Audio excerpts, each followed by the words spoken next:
And we're live here at the station of decapitation without your head. I'm Nasty Neal, and I'm joined by Anastasia Elfman. So welcome back.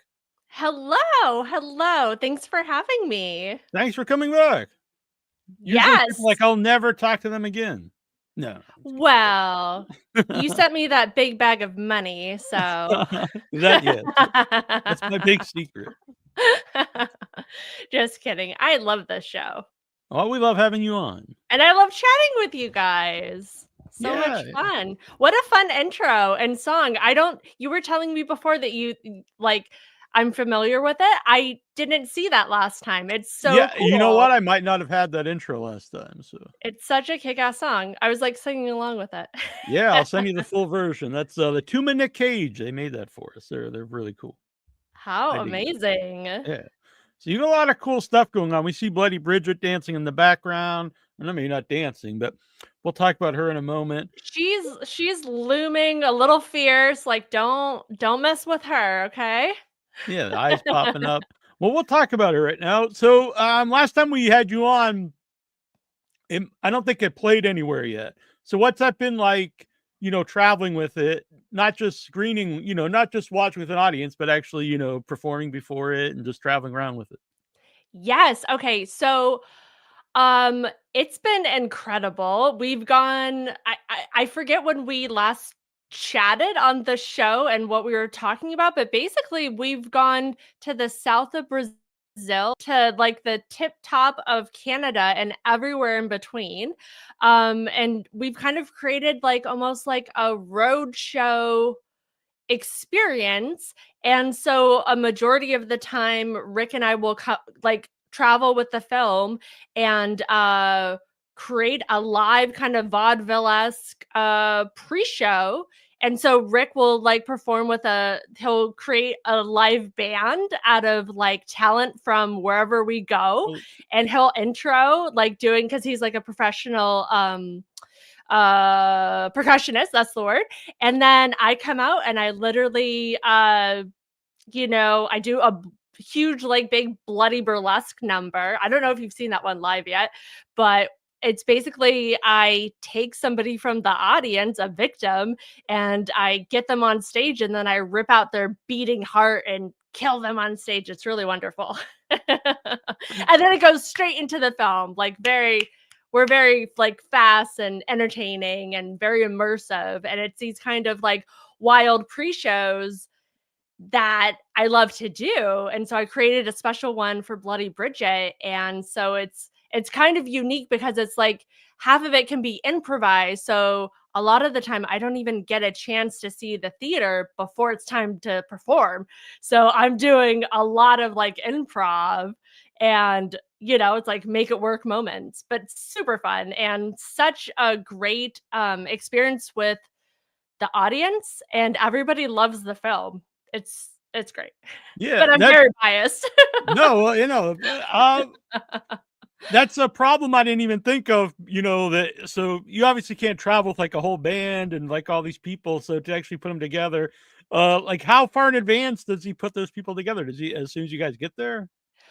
Well, I mean, a lot of times we're like right now we've got our next couple festivals booked, and so we're discussing like logistics and everything like that. There's a lot of stuff that happens behind the scenes to make these screening events very seamless. So it's a lot of work on both sides, on our side and then on the festival side as well, just to make sure that everything is perfect, because there's a lot of timing, like I said.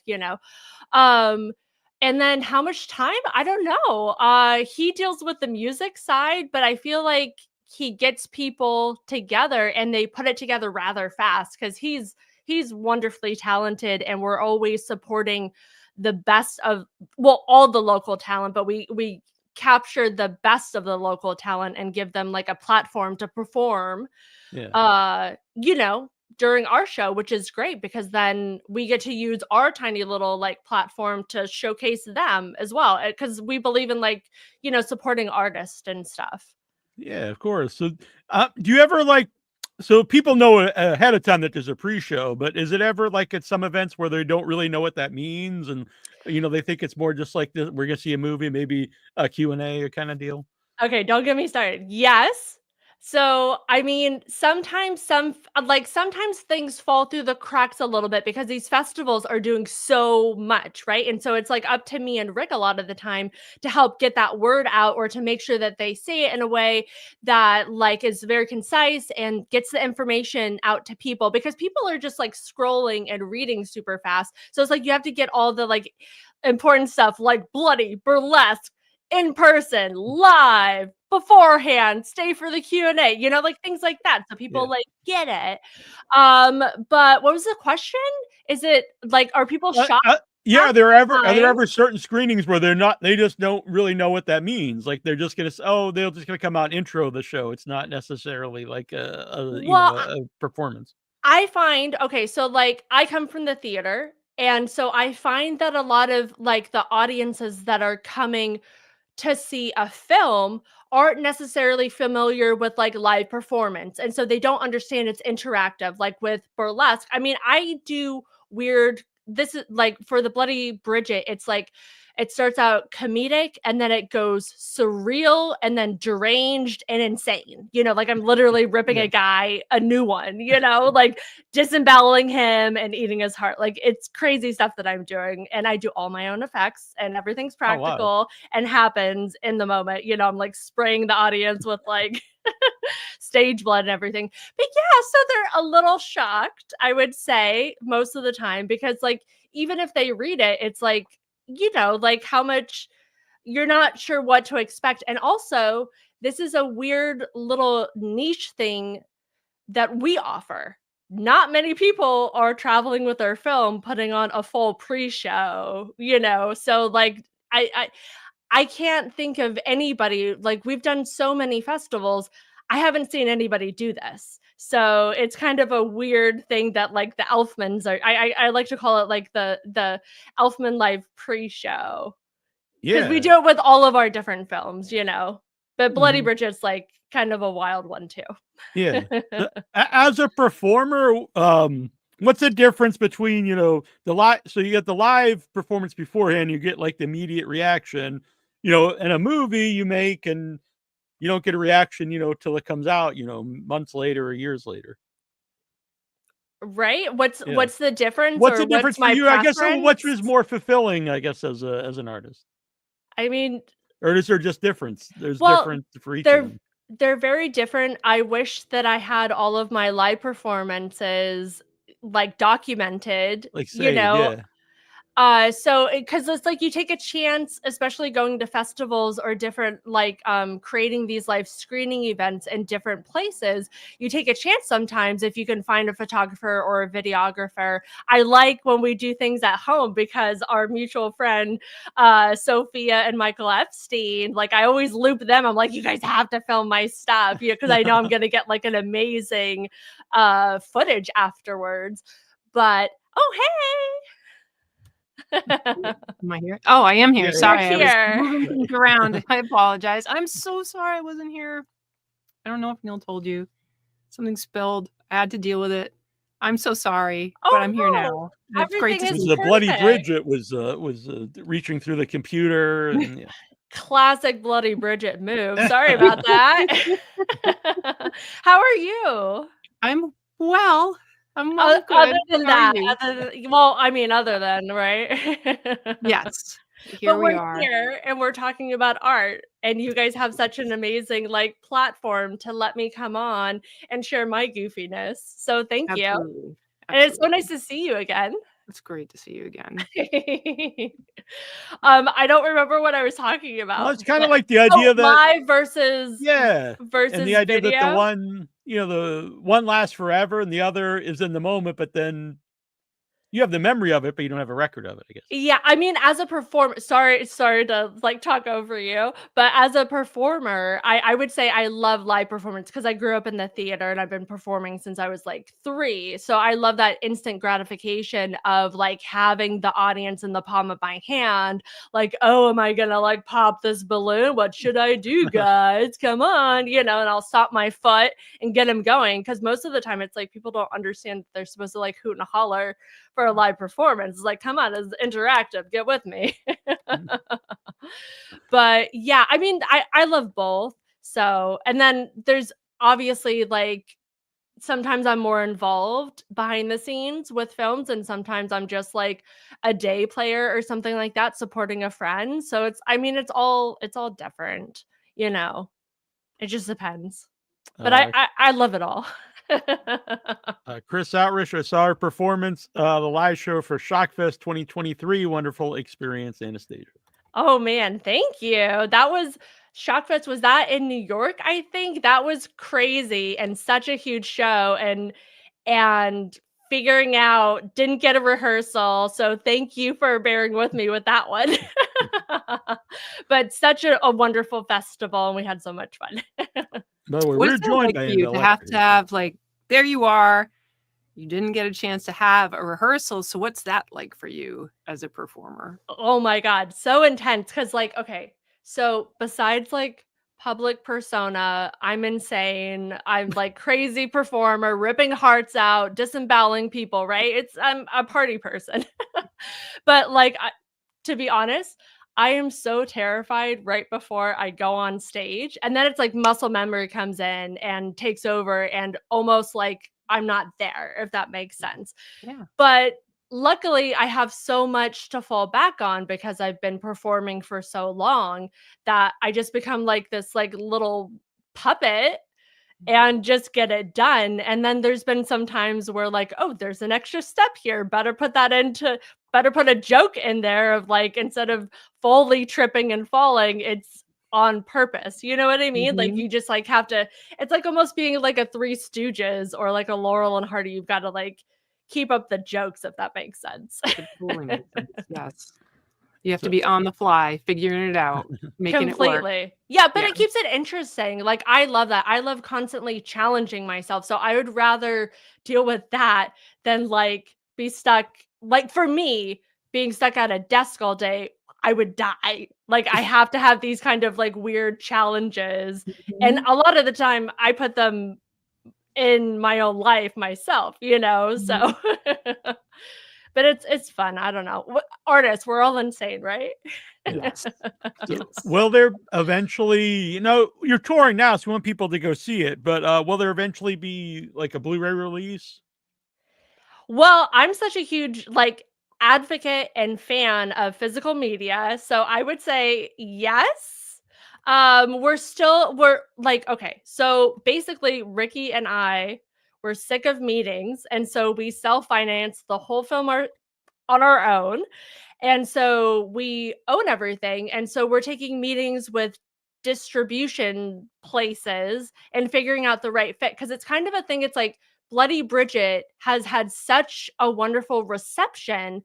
I want to keep like the party going. I want to travel with the film. We've been talking to like Alamo Draft House about coming up with another, like a new tour and going to all of those places and different theaters. And I just want to keep performing and doing the live performances and being able to support like cinemas and other artists as well while we're touring. So that's kind of my goal for like my whole life, is like to bring like live performance back into the cinematic experience, kind of like almost like a William Castle meets vaudeville type vibe, if that makes sense. Like I'm very into like the like entertainment and shock and awe, you know, like have him right here and scare him and then entertain and everybody's happy. But yes, at some point she will be done with the festival. It's so hard because like all these festivals are reaching out and I want to support them, and it's so much fun and I meet so many great people. So I would do that. You know, Yeah, do it while you can. It sounds wonderful to get all that positive. We want. Yeah, I mean, it's not everybody's cup of tea. Like you have to like these kind of like like you have to be a fan of like a Richard Elfman film to get it. Or like I like to like compare it to like it's almost like a Beetlejuice, the original 1988, a Beetlejuice versus kind of like the Evil Dead. You know, like it's very, I don't know if you guys have seen it. I can send you guys a link or whatever, like a screener. But like it's very like big and silly and bloody, but underneath there's like a very great like 3-act structure, great writing, very supportive. There's a huge special message, it's like women empowerment and stuff, and get all the baddies, men including women, like everyone's up for game, gonna get all of you. So I don't know, I forget the question, but But I'm enjoying the conversation, so we can forget the questions. Well, what are their plans for part 2? Part 2. I mean, okay, so Rick already has stuff written, and he's talked a little bit about some fun stuff, but obviously I come back and some other key players come back, but like there's definitely things and topics that I want to hit on. And because with the first film with Bloody Bridget, not only was I like in every single scene, I like, like starring in the film, I was also producing it. And like, so this time I want to like not take a step back, but I want to like be a tiny bit more involved with like her stuff, because it was so much, because we were just not coming out of COVID. It was happening during COVID. And so there's like all of these pressures, and then I'm, like Ricky's my husband. So it's like just on a basic level, I want him to be okay. And I want everybody to have a great time, So I don't know. The next time I want to be able to focus on like the performance and just like hit some topics that I feel like I could have dug in a little bit more, Yeah. So yeah. But yeah, I'm hoping that we get another opportunity to do it. So, because I love Bloody Bridget. I think she's had like so many, not just like dudes, because like she got like boobs, whatever, blood. Okay, that's fine. I know it sells. I'm all for it. I like that too. But like women are coming up to me saying that like they love this demon. And so like I want her to be like this big like character for people who are like that she's this huge protector and the sword of justice, and so I love that. And I'm like, fans are dressing up as her as for like That's pretty Halloween and wild. stuff. Yeah, we've been getting like fan art. So I just love the like goal is to get the word out there. And that's kind of like why we're like taking it slow with releasing, because we want to find a right fit where it's like the film's not just going to go collect dust. Like I need somebody who's going to be supportive and want to keep the name out there and grow that IP and grow the character, because she has like a lot of stuff going on, and we're in talks for like an adult animated series and a comic book and stuff. And so like I think that she's so important, and like that there's not really a character out there like her, like she's like, she on one side she's kind of dually, right? So on one side she's like goofy and silly, and then on the other side she's like, I don't know if I can curse, but don't F around. Yeah. Okay, don't fuck with me, like just like, don't fuck with me, fellas. Like, who's the doofus now? She has all these great one-liners that Ricky wrote for her. I love that will make more sense once people see the film. Yeah. It sounds like a really amazing opportunity for you to be developing this character. That there is, it's fun, it's funny, it's gory, but it sounds like, there's more in there than just, haha, here's this fun, gory movie. That you're really building up this character, and that there's a big space for a character like this at this time right now. So how does it feel to have the space for this character? Yeah, right now I am so motivated to get her out there and into people's like eyeballs and subconscious, and join our army of Bloody Bridget, like join us. The Bridget Brigade.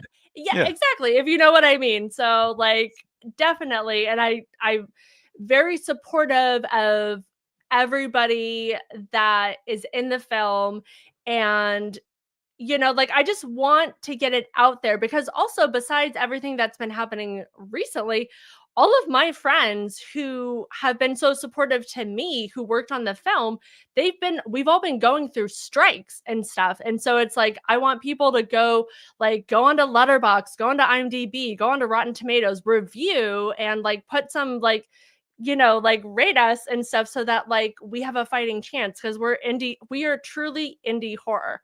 Like it's just us against the world. So I just want to give her a fighting chance. Oh. Can you let the audience? I really don't think people grasp how much it matters and how easy it is for an audience member to support. What do those stars and even just stars, what that means for a movie?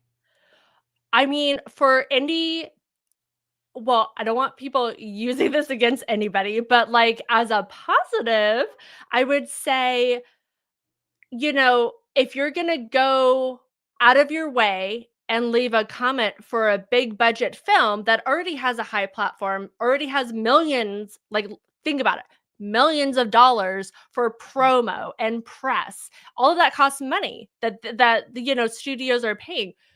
Indie films, they don't have that backing. And so little things like leaving a comment on a post, or leaving a review, or rating, or talking about it, or sharing, all of that, not just with like a film, but just indie artists in general. So whoever your favorite indie artist is, all of that is a huge deal. The likes, the shares, the reviews, like I said, major helpful. And so I don't know, that also, like, I'm on mommy mode and I'm a big sister, and I'm like, you better do it, because I'm watching. And I don't like the people who are strangers who have zero idea how much time and effort it takes to create anything. Even a post, that's time and effort, and it's like we should be supportive of artists, and not, like, to me at least, and not like try to kill art, because like people think that they're just leaving comments, but no, like you're messing with somebody and their art. And it's like, I hope that you don't ever do anything in the arts, because like I hope karma finds you. And it's going to be weird when a stranger thinks that they know what they're talking about and they have zero idea. Like literally Ricky and I remortgaged our house to be able to do the film. Like we love and believe in this project so much, and all the people involved, it's like you have to take a risk on art. I don't know. I mean, I could go into a whole master class on that. Yeah. And how how anybody can support artists, not just me. I'm talking about everybody, all of my friends, you guys, it's like, it only takes like half a second to like something, or like even do like emojis on something that helps the algorithm. And then it's like what I said, if you're going to go say something nice about some film, like some like Spielberg or something like that, like go say something nice about your friend's film, and like give them the high ratings, like it's nothing. And you guys better do it, because I'm keeping track. I have a very big sister like energy, if you haven't noticed. And I just saw my little sister recently, so like now I'm like reinvigorated. Well, since you brought her up, I was curious, because we talked before about you growing up liking all like the classic horror movies and stuff. Was the rest of your family into horror films? And did they think anything odd about you watching all this? Yeah, no, everybody thinks I'm odd. No, I mean, yeah. So I had like a weird kind of upbringing. Like my parents were like career Marines, military. So everything was very, very, very strict. And I actually grew up doing like something called Young Marines, which is like almost like an ROTC, but was like every weekend. And so I did rappelling, FEMA training, all kinds of like going to different bases, marching, all kinds of stuff. I have so much like experience in the military without actually serving, which is wild. That's wild.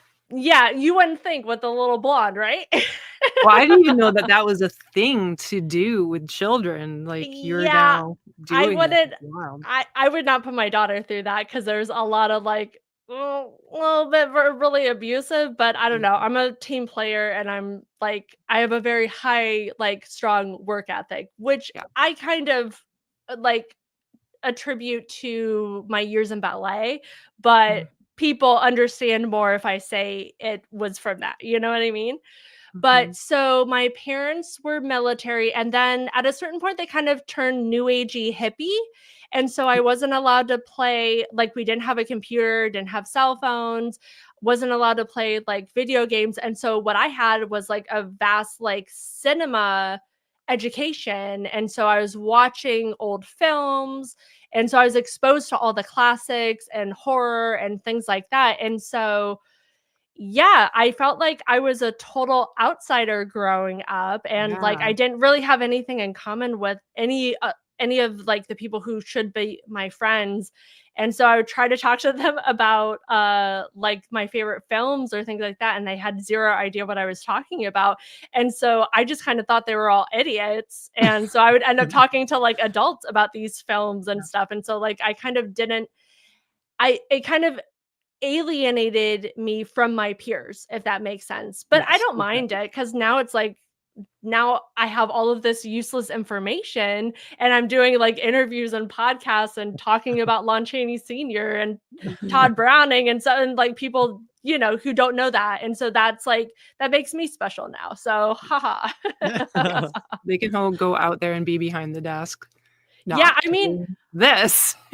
Ironically, now because of social media, I feel like there's more people who get it.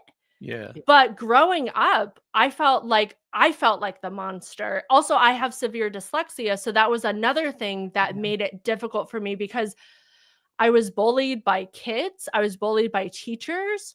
Like, they did not understand, even though I feel like dyslexia is such like an easy thing to understand. I mean, everybody's version is different. Like, my daughter has dyslexia, but her version is different from mine, but we understand each other. And so I advocate for her, because I didn't have that growing up. Like, I was on my own, and teachers were fucking mean, and I hope they're all dead. Sorry, I'm vengeful. Like, don't get on my bad side. But anyways, yeah, math teacher. I forget. I'm gonna have to hunt down their names so I can like blast them, be like, "You guys are bitches. I hate you." Let me guess. Were you lazy? See, exactly. No, Right? they thought, but actually I'm working like 1,000 times harder to pretend, because they don't want to teach me how I learn, because I'm more practical, which would make sense with my dance and physical comedy and performance, and visual, you know, like I'm a visual learner. So, but anyway, so if anybody's bullying any dyslexic people, like, watch out, because I'm coming. Good. So now it's like, before I wouldn't tell people that, and now I'm like telling everybody, like, hey, guess what? That's something I deal with. But that is like my superpower, because now I'm like insane. So, I know we don't have a ton of time, because you have a really cool I know. dinner to go to. So, but I I do want to, and I'm thinking we'll talk more about Phantom of the Opera for the 100th anniversary, which is coming up. So okay, that's I love, like, threaten me with a fun time. I love coming here. I love talking with you guys. Absolutely. So yeah, I'm so sorry I missed so much time with you, but you can come back. yeah. Perfect. I love it. Whenever you guys want a blonde who wants to talk about horror or anything, just like let me know. I'm happy to return. All right. If you were bald, Before we let you go, I do want to ask though, can you tell us Poor anything Neal. about the? Can you tell us anything about the planned Reanimator burlesque tribute for the 40th anniversary? Yes. Okay. So that's the dinner I have to go to. I have to go dropping names. Watch out. I have to go to Brian Usna's house to talk about this big, I guess it's not like secret, but there's going to be a big like 40th anniversary screening where the film Reanimator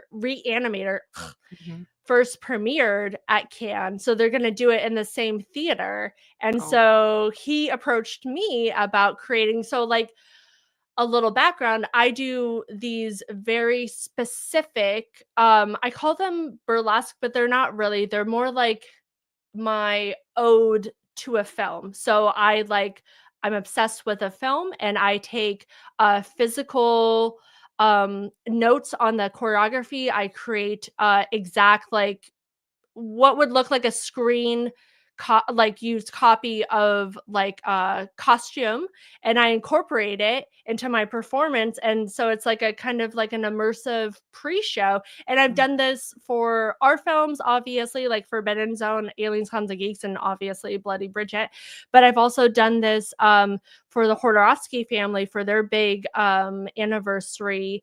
They with Morbido Film Festival, they flew me down to Mexico City, and so I got to do this for their Santa Sangre. So I have a wonderful original number that I hope to bring out again. Literally with like I sever my arms, there's blood, I do it in point because I'm a ballerina, so it's like Alma.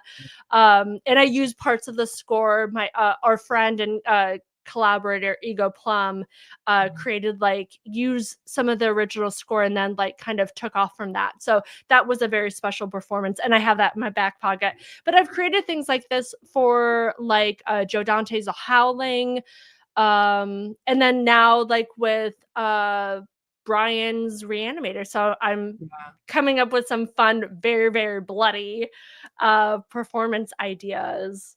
So That's I can't so wait. exciting. Who Yeah, are Yeah. there? I mean, One of my that's favorite movies. unique. I think that's an amazing thing that you're bringing as entertainment. Like you're bridging so many things with. I'm just imagining. I know I can't imagine, but in my mind, I'll send you some imagining. photos. Yes. I Yes, mean, that and would then be we gotta get you. amazing.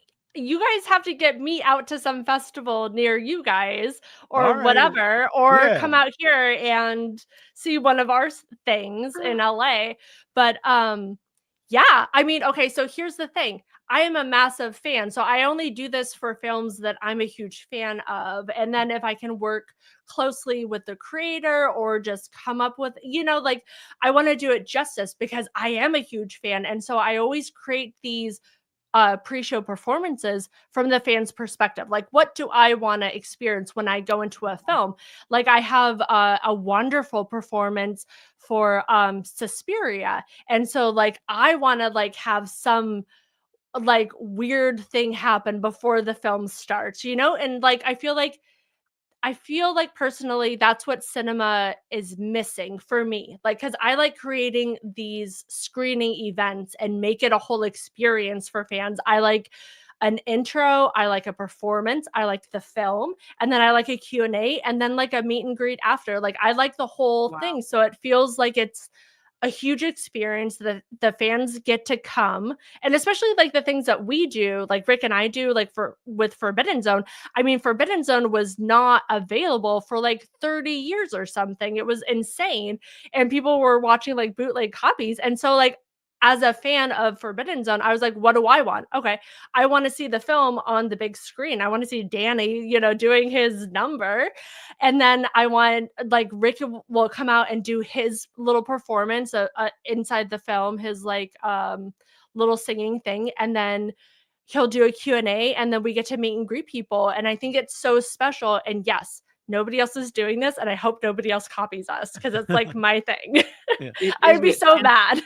It is your thing, and I hope people will. This is evidence in this moment. We're locking it into history. Yes. It's you. I mean, I feel like people are doing some like different things and unique things. So it's not just me, and I'm so happy because I want artists to be successful, and I want to support art. And it's just like, for me, it's like, I say that my numbers are burlesque, but it's just to like advise people that there's going to be a little hint of nudity. I mean, like, my things, I think, like, let's say example that people know, Dita Von Teese. She is gorgeous and wonderful, and I love her so much. She's gorgeous in every single shot because she's moving very slowly. Everything's very calculated. With me, I'm like the Jekyll from the remake of 13 Ghosts. Like, I'm about to rip somebody's head off, you know, like I do not look good in any of the, like, unless it's my crew taking photos. So I always like shun people. I'm like, please don't like post a full video. It's not for that. It's only, the performance is for the people in the theater. Like it needs edits. Like it's so intense. But yes, I feel like I want to bring more live entertainment. I mean, I'm a huge fan of the vaudeville days. I'm a huge fan of, like, we were going to talk about Lon Chaney Sr. We don't have time now, but that's okay. But he started doing like live, like performances, and he traveled kind of on the vaudeville route. And he actually started as a comedian and a choreographer and dancer and stuff like that. So it's like, for me, it's like my favorite artists, or like Todd Browning, he started like in the circus and stuff. It's like that so speaks to me. And also, like, I've done research on my family. Like my grandpa left school in like 3rd grade and joined the circus. So it's like I want to do that just for like my family's heritage, you know, and like bring that kind of like weird like horror centric kind of like freak show stuff. That's what I want to do. So I hope more people reach out, more creators reach out, because I want to do more of my favorite films. I love it. Yeah. I think it's amazing, and it's wonderful to have you here, and enjoy your dinner, and we look forward to talking with you again soon. Dinner.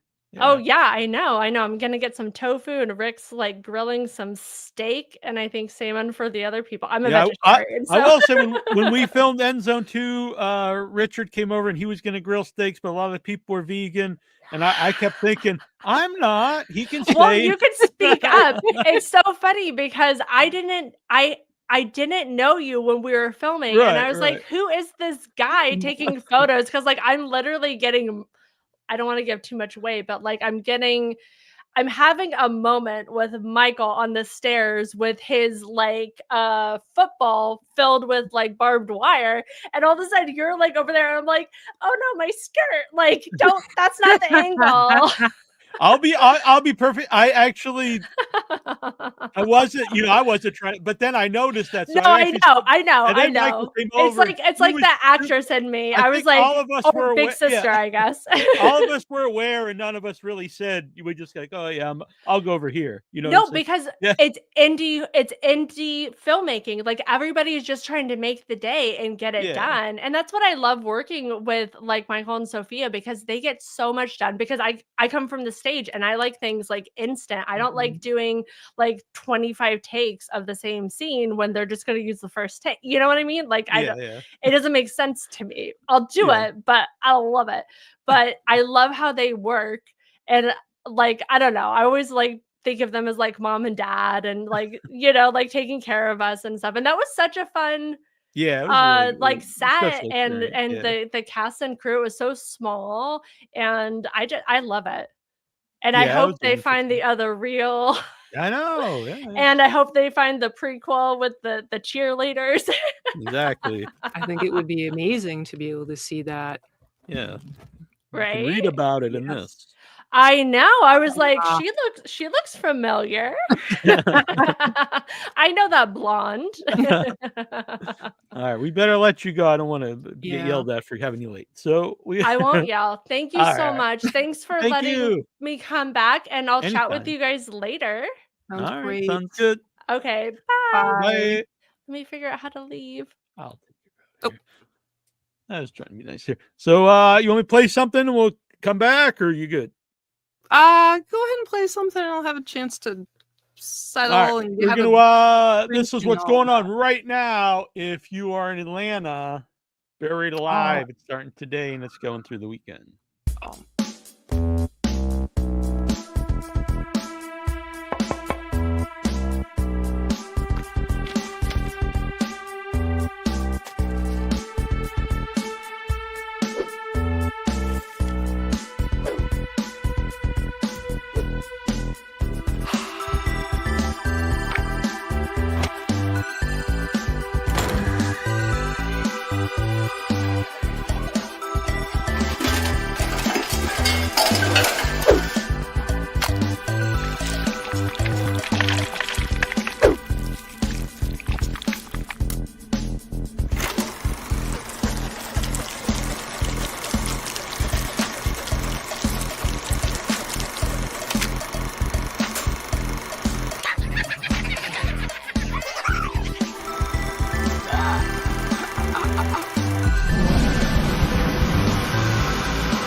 Who's there?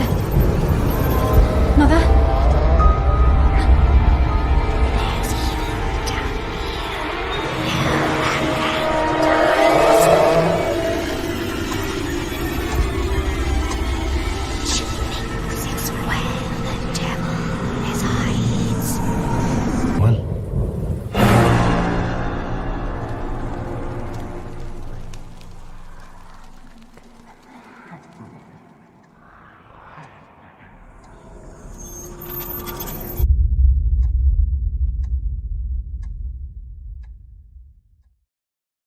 Aha. Are you there yet? If not, we'll play another trailer here. This one was sent in. That was Fright, which looks really cool. Let me grab the release date on that. If you have independent trailers you'd like us to play on the show, you can email me at withoutyourhead@gmail.com. Fright is now on Prime. Let's see. The Last Video Store. This one looks really cool. We may be having some guests on from this. This is coming out December 10th from Arrow Video.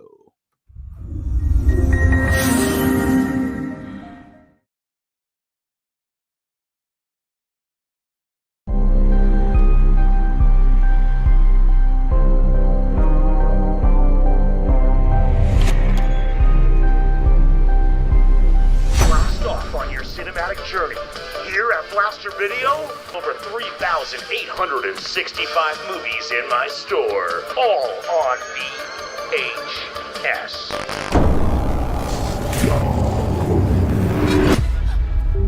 Welcome to Blaster Video for all your rental needs. I'm not a customer. Do you know what movie this is? Legend has it, the dreaded Videonomicon, haunting those who watch it. It's been lost for decades. This is that same cursed tape. Should we check it out? Oh no.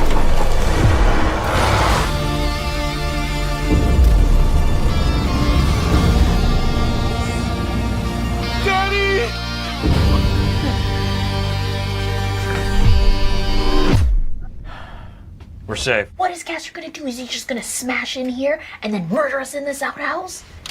This franchise has a ton of creative kills, including an outhouse. Yeah.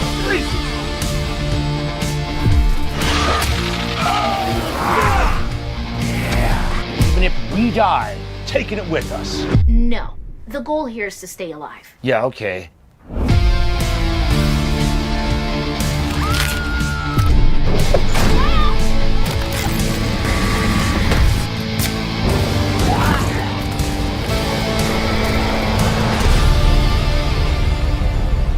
Just experienced the power of cinema.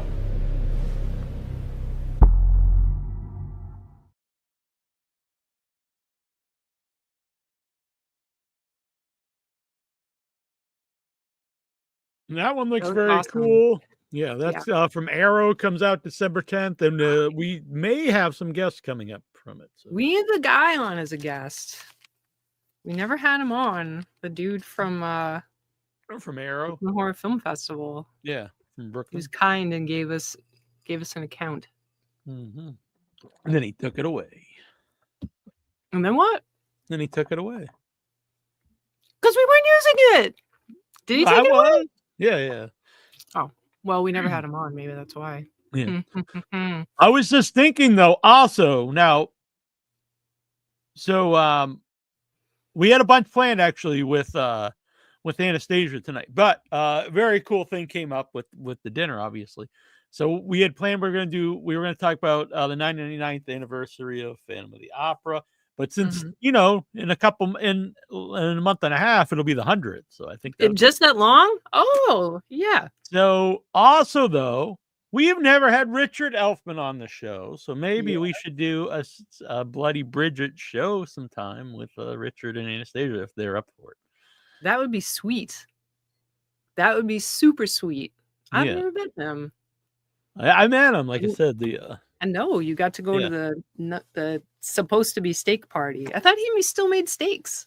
No. What happened was, it was while we were filming the movie. He was gonna grill steaks at the cabin.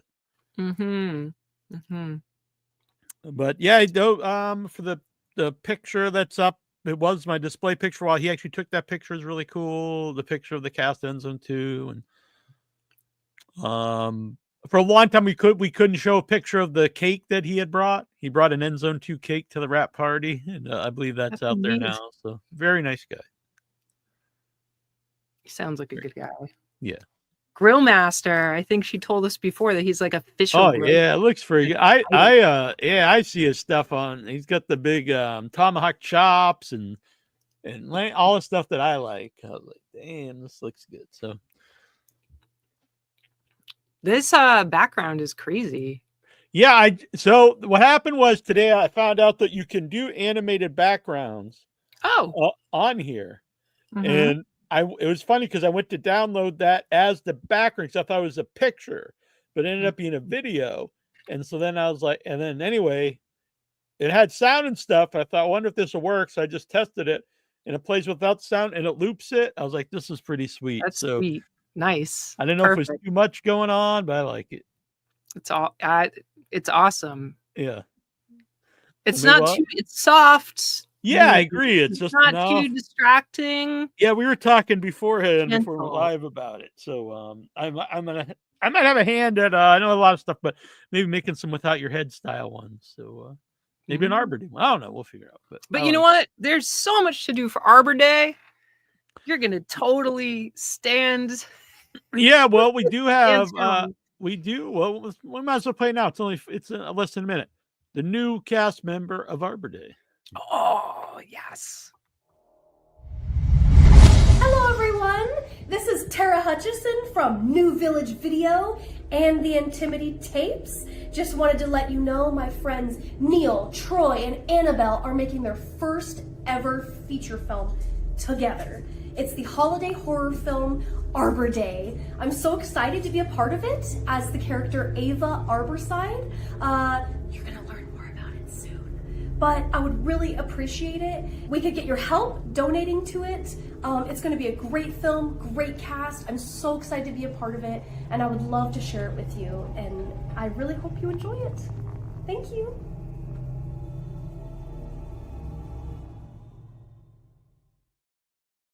Yeah, very cool. She's wonderful. I'm a big fan. She's very cool. Yeah, she's great.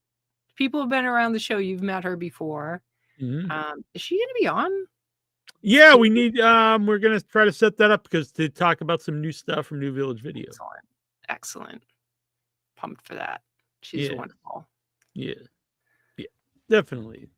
Yeah, and I believe they're going to be doing I don't know if this is an announcement. I'm sure it's fine. They're going to be doing a new season of Intimity Tapes too. Oh, which cool. is their short film series. At the very first Severed Limbs, Cloud, which was from the Intimity Tapes, won the best short of the very first Severed Limbs. I don't believe I've seen that. It was awesome. Is it out and about there in the world? Yeah, they have both seasons are free on YouTube. You can watch them on their YouTube page. All right. They vary in length, which it's kind of like what we just talked about. Something should be as long as it should be. So a couple of episodes are 2 minutes, 3 minutes, and then some of them, I think the Cloud one's the longest. It might be like a little bit over 20, or maybe a little bit under 20. Yeah, so they're all different lengths. A lot of the same cast. She's in several of them, and yeah, they a bunch of weirdos who make cool stuff together. Where's Troy man today? Troy, so he thought he had all the electronics solved, and then there's another surge, which actually took out his computer. He had to buy a new computer, and it also burned out their new heater that they just got. And so they gotta now, see this place. This is crazy. So now they think it's actually the pole itself outside. Well, I hope that they can sue to get at least the expenses paid.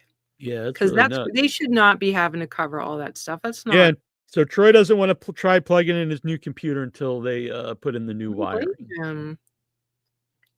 I'd be concerned just to be there. Something's gonna blow up, like your microwave. Yeah, I guess it really it fried the computer.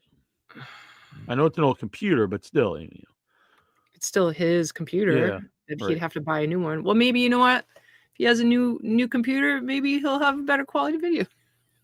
That's true. It's very true. The bright side of So I no, just I don't want need to make light. That's terrible. we have a bunch of trailers, and we'll play a few of them tonight. But everyone who sent them in after we started going live, I can't play them now because I have to download them and stuff, and so it's just not doable. But I will save them for future shows if you send them in and we didn't play them. Very nice. Very nice. All right. So Hey, Chris, I see so many people over there on the side. Thank you for being here on the show. It's great to have you. Have a little break from the world right now. yeah, Mr. And Reddy. It's crazy out there, but we're happy to have you with us. Yeah. To be honest, it's going to be a little while before we really start getting the song together, John. Right now it's like pre-production for the movie itself. So, but I don't want you to think that we're not looking at them or don't appreciate the lyrics. It's just we'll probably do that a little bit What later. else going on, John? Yeah. You could put a pause the songs. There are too many other things. And And anybody it's here, independent filmmaker, it'd be easier if you email us withoutyourhead@gmail.com and us and your movies, we'll figure it out. Screeners so we can see what's happening. Maybe we put a review up. Yeah, so I do have all the should we wait till I don't know here. So I've got all the pictures of the Halloween costumes and the pumpkins. Yeah. Now we're obviously not going to pick a winner because me, you, and Troy need to go over them, but we could look at them. We can look at them. I like that. We're still in that. We're at the tail end. We're getting in here in New England anyways. We still have some leaves on the trees. It's a little crusty. No snow yet. So I'm there for it. All right, let me get these loaded here.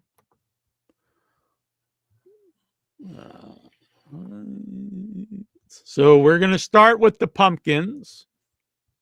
There's not as many pumpkins as there are costumes. Did you do a pumpkin this year? I made pumpkin seeds. Oh, that's true. That was pretty sweet. I made the seeds. I scooped out the seeds, and then I didn't have time to do the pumpkin. The pumpkin was hanging out inside, and I think it was too warm. It was already cut, so then it was just rotting in my house. I didn't realize it. Who made this one? Because that was really cool. I gotta blow this up. Can you make it any bigger? It's quite small. No, I'd have to download them all and upload them, which will take. Can you make quite a us bit of go time. away so we're not? Yeah.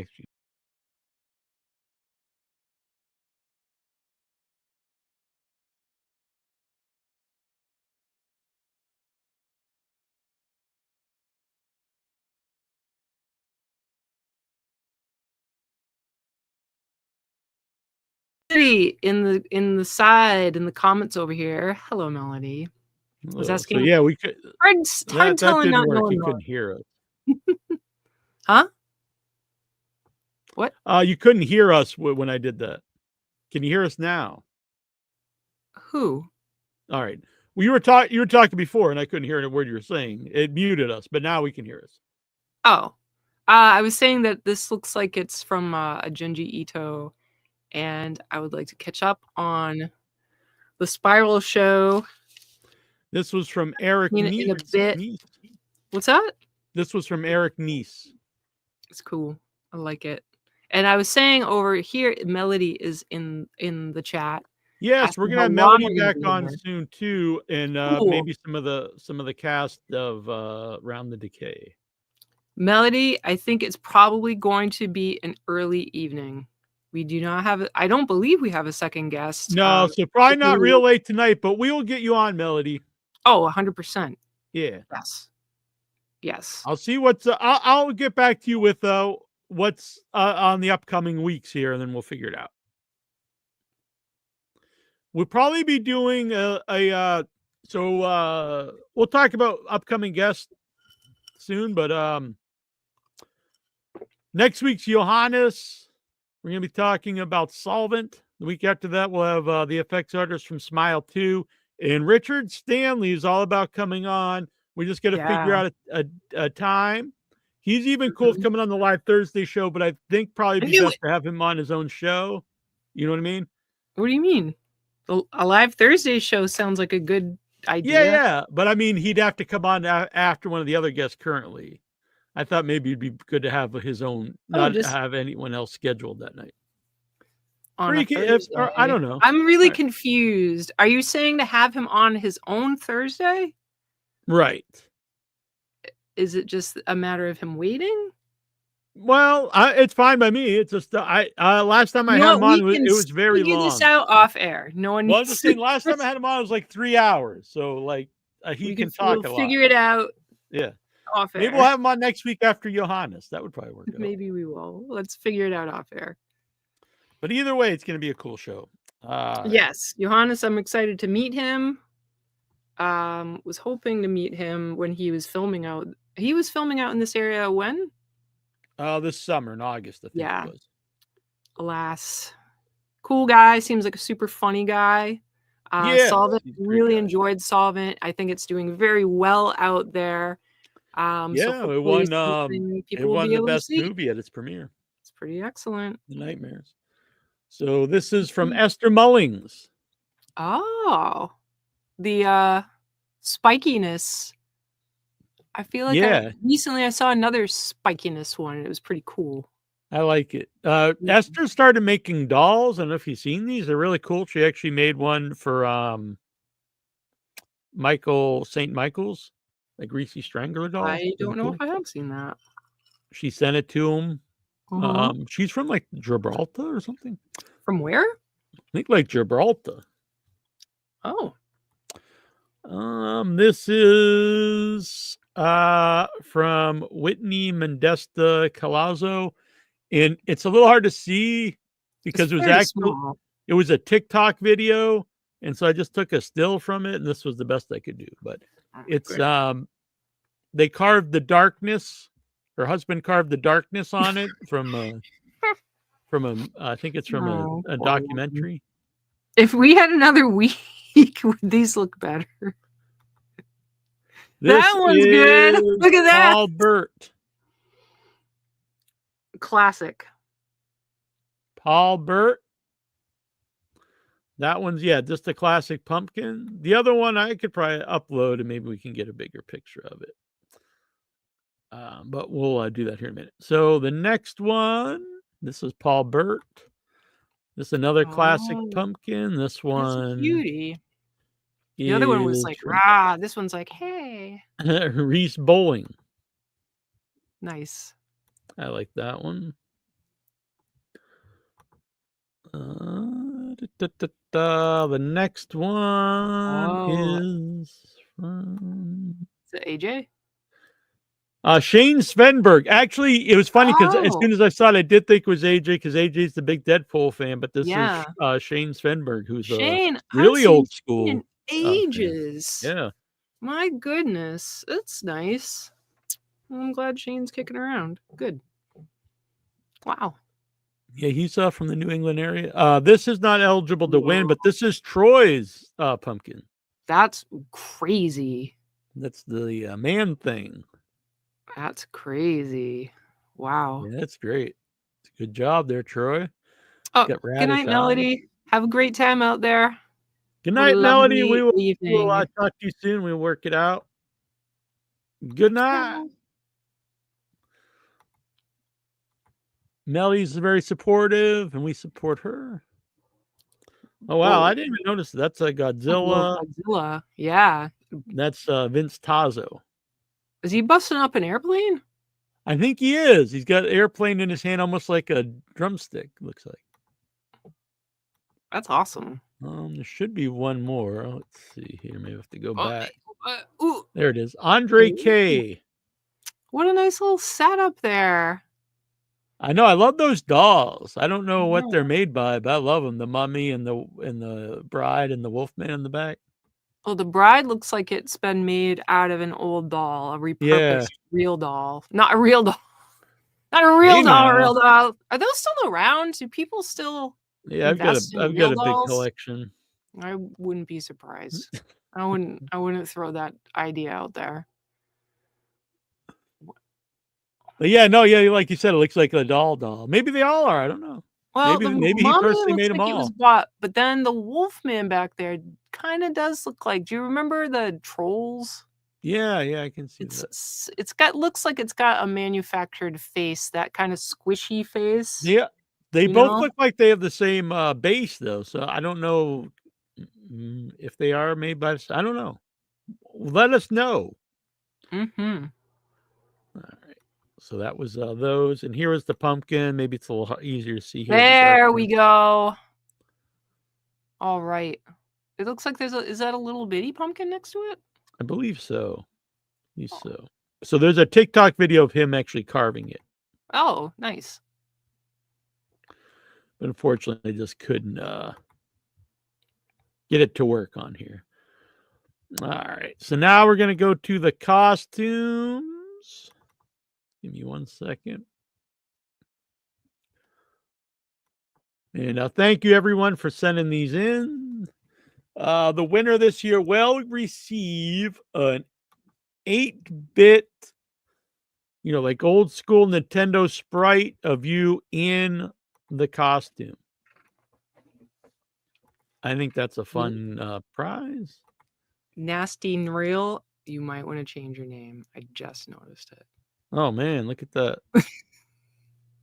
I know what I was on another podcast, and they didn't like the name Nasty Neal, so I changed it to Neil Jones.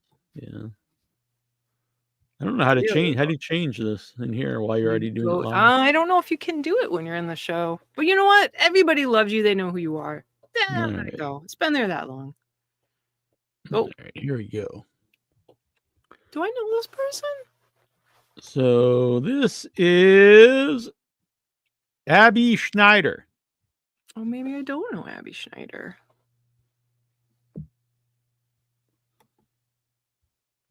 This is Amanda Walling. I feel like that is like a super big, creepy, crazy smile. Yes, yeah, and it's brought out with the black makeup. I like that. Andrea Kay, who also did the pumpkin that has the cool mummy and stuff in the background.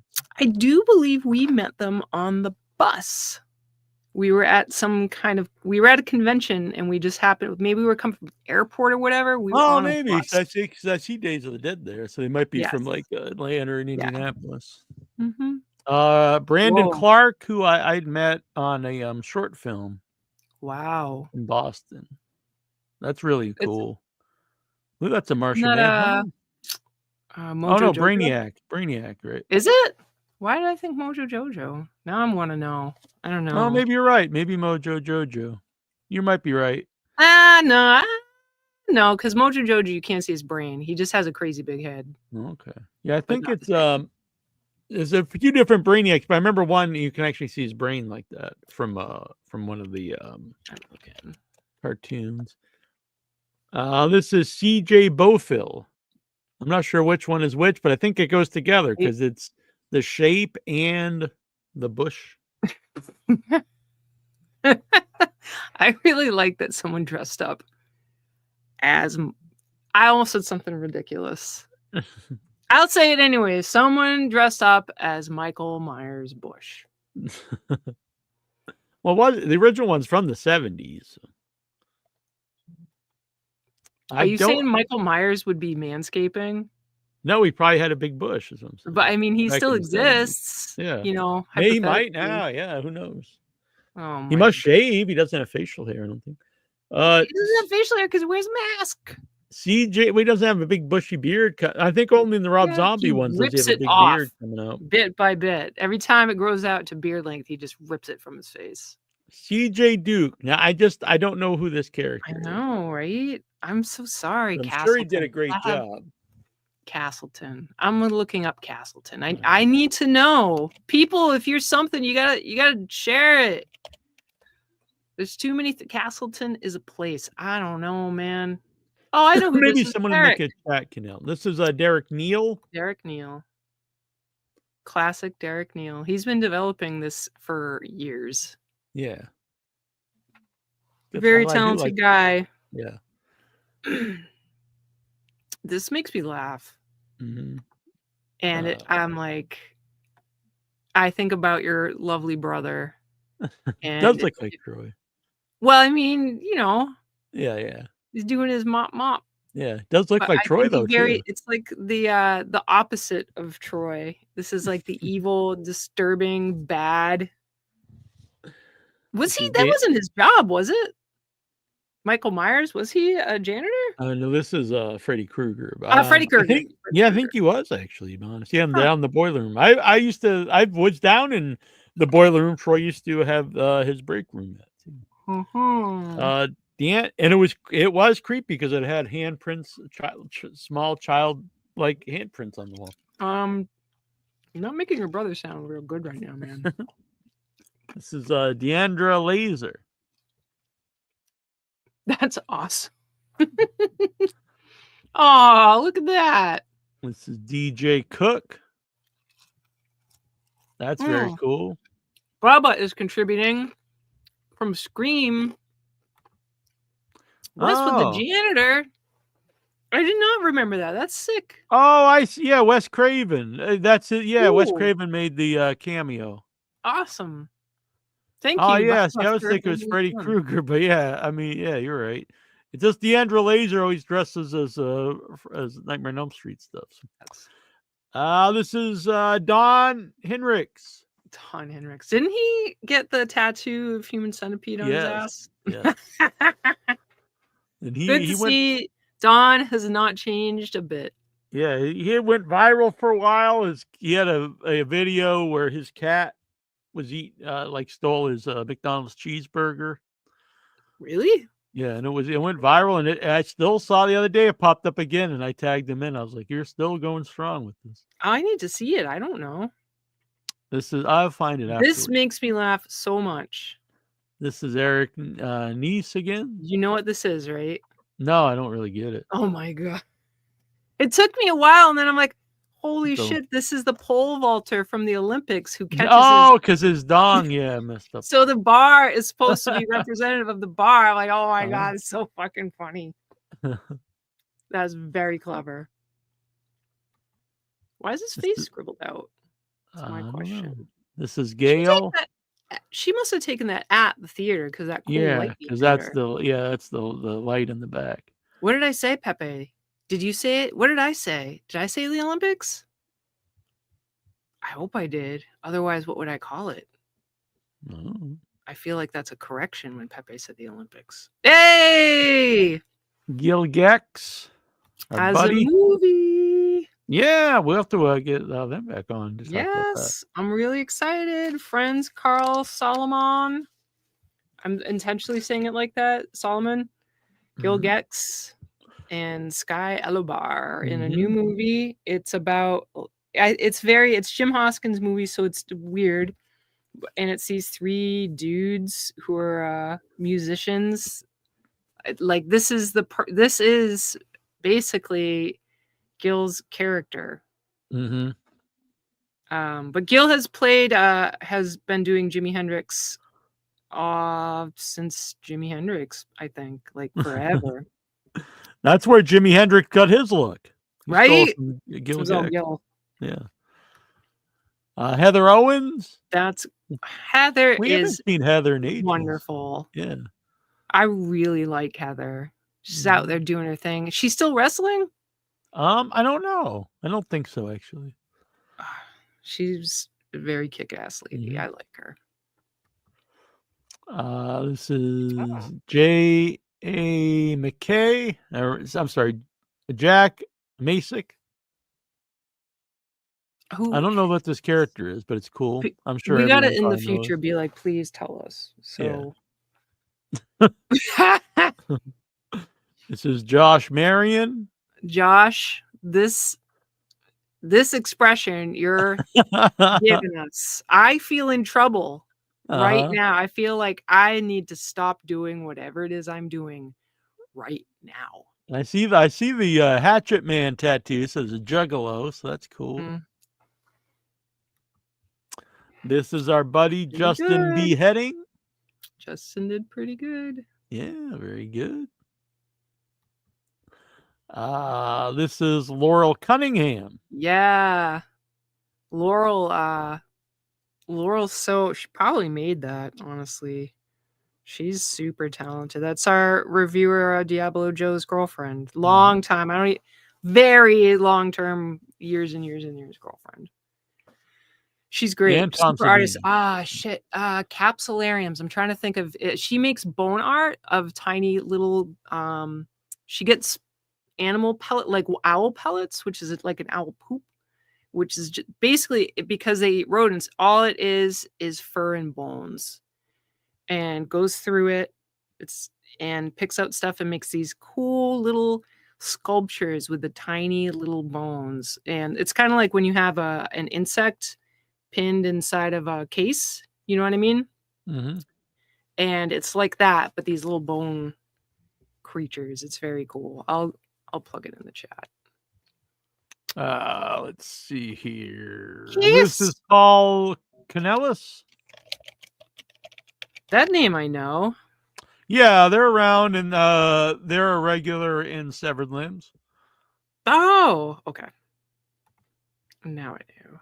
Paul McGinnis, former guest here on the show. Wait, which person is Paul? I believe he's Deadpool there. Oh, what is this Necronomicon going Yeah, on? he's That's what a is pretty he? interesting crossover. He's the Ash Pool. I don't know. Ash Yeah, he's a Pool. cross between Ash and Deadpool. Interesting. All right. This is our buddy, our pal, our amigo, Pepe Poteet. That's a really great picture, Pepe. Yeah. This is Reese Bowling. That's a really nice photo, actually. Like the Wow. color there. Creepy clowns, always good. Yeah. This is Ryan Slipknot. Catlett. I remember that band. I saw them at Ozfest. That's how long ago that was. Long ago. This is Sam Quiliana, who I had met in Buffalo. He's an indie filmmaker out of Buffalo. Seen him at Buffalo Dreams Fantastic Film Festival. I wonder if that's a bought costume or a made costume. I don't know. I don't think there's probably a lot of Mad Max costumes. Yeah, I doubt it's made because like it's got that brace on the leg and stuff. I don't know. I think he put that together. I think that's good. That's what I mean. This is Sarah Gierksky. That's a cute picture. Yeah. Oh, this is cool. Dear. Steve Simmons from the world renowned. I think that's actually the same overalls that Backwoods Bob. Oh no, slightly different. What is this? I know the Pooh, but this other being. It's also from Winnie the Pooh. I believe it is. It's got this like Eeyore. skinned body thing. Not Eeyore, Piglet. It's Piglet from that movie. What? Piglet. Mm-hmm. My goodness. Piglet looks more like a pig. Well, they can't make him look like the cartoon version because that's owned by Disney. But they could. This looks like it's like Frankenstein. You can't make him look like the Universal monster Frankenstein. Yeah. This is Vince Tazzo. And it looks like it's a chest burster in theory. Mm-hmm. Having smoking a doobie. Yeah, you've got it. Which is very cute. This is William F. Adams. Oh, William Adams. Yeah, that's another guy we haven't seen in years. Yeah, that's crazy. Mm-hmm. He's done like all kinds of. He was big Freddy Krueger forever. Yeah, so I'm really surprised to see him as SpongeBob SquarePants. It's definitely the same guy. Yeah, I believe so. Huh. And this is Alexander Frazier. That's wow, cool. that's sweet. It looks like a big spider back there. Yeah. That's cool. I don't know where he was, where he had the opportunity to take that, but it's a great picture. Mm-hmm. It makes me think, what is the story here? I really like that. This was earlier by our pal Chris. Are you sure that's Pepe? I swear his Joker is so good. It looks like Heath Ledger. I agree. He does a great job. we know the Pepe. All right, that was very cool. That is our. We'll have to go through them, the headless ones here, and figure it out. Mm-hmm. Wednesday we were gonna do some photo shoots for Arbor Day, but the young Andrew was very late, so we had to postpone it. But we did do some. He felt very bad, but it was not his fault. His driving lesson went very, very late, and then we ran out of daylight. But we did do a test run with one of the costumes, and it looked very good. So Mm-hmm. Is it something you could share with us? no, no, I could, but I don't. No, it gives away a big part of the movie. So. Got it. But I can share it with you. Oh, okay. Do you know any news that's happened out and about? What's going on? Yeah, out I've got some news here. So we did that. Heretic opens this weekend. That's with what's his face there? Guy from the Dungeons and Dragons movie. Oh, yes. Looks really good. Hugh not Hugh. That would be Not something. Hugh Hefner. Hugh Grant. Hugh. That's the Hugh we're talking about. That's the Hugh. I do want to give a shout out to this site. It's blackhorrormovies.com. Mm-hmm. And they listed all the movies coming out this week. There's like 25 horror movies coming out this week. No shit. Worldwide? Yeah. Including VOD? US, I guess. Yeah, it's theater and on Blu-ray and video on demand and all that stuff. So this is Beyond the Wasteland. When the world ends. This is good timing. When the world ends, their journey begins. Oh my. Yeah, this one's on demand. Oh. Deep in a secluded forest, Marco lives in isolation under the watchful eye of his overprotective father, who is determined to keep his young son safe from the evil ones. Deeply lonely and increasingly curious about the outside world, Marco yearns to uncover the secrets of life beyond the forest and begins venturing further from home. But after a cruel turn of events, this is Beyond the Wasteland. But after a cruel turn of events, grants his wish sooner than he ever imagined. Marco is forced to flee and embark on a grim journey filled with unknown dangers and a glimpse into a world forever changed. So it's going to be my trip to Canada. Could be. Sounds good. I sent you the link if you want to, if we can alternate if you would like. Oh, let me see. Where did you send it to? In the private chat. I can send it to you on the Facebook if it's easier. No, it is not, for sure. Right. Thank you. Yeah. I appreciate your offer. I've got, what do I do here? What did I do Probably here? just copy paste it. Or maybe you can just straight up click it, I guess. I did. I just have too many tabs. Oh, I see. And then you just have to go page by page. Beyond the Wasteland. Bow, bow. All right. In a much larger photo, I wonder who he is, because it looks like the littler boy is leading the other boy. The other boy, he's looking down. I can't tell if he's looking at the camera. It's very interesting. I'm very curious to see these two young people. Oh, there's a trailer. We need more opportunities to play trailers. We do have some more trailers from folks that sent them in, so we'll play some of them later. But here's Black Cab. Black Cab with Nick Frost. And that's a cool looking name. Sinov Carlson. Mm-hmm. Shudder original. When Anne and Patrick hail a black cab after a night out, their driver is a chatty, jovial even, but they are in no mood to talk. In fact, the couple is barely on speaking terms. That is, until they realize the driver has no intention of taking them home. Locked in the cab with no means of escape, the driver transports the couple to a stretch of deserted and supposedly haunted road. But what is his purpose? Is he mad or just plain evil? And Bum, bum, why bum. has he selected Anne and Patrick as his victims? Hmm. I guess Interesting. you have to watch to find out. Yeah. All right. And that looks like I don't know. Watch on YouTube. You can rent it. Oh wait, no, trailer on Shudder. YouTube. I don't know where it is. Must be AMC. on Shudder. Yes. All right. Ooh, cool. Drive Back. Dark Sky Films. They put out a lot of good stuff from the producers of The Gallows. This is got a limited theatrical release and it'll be on demand.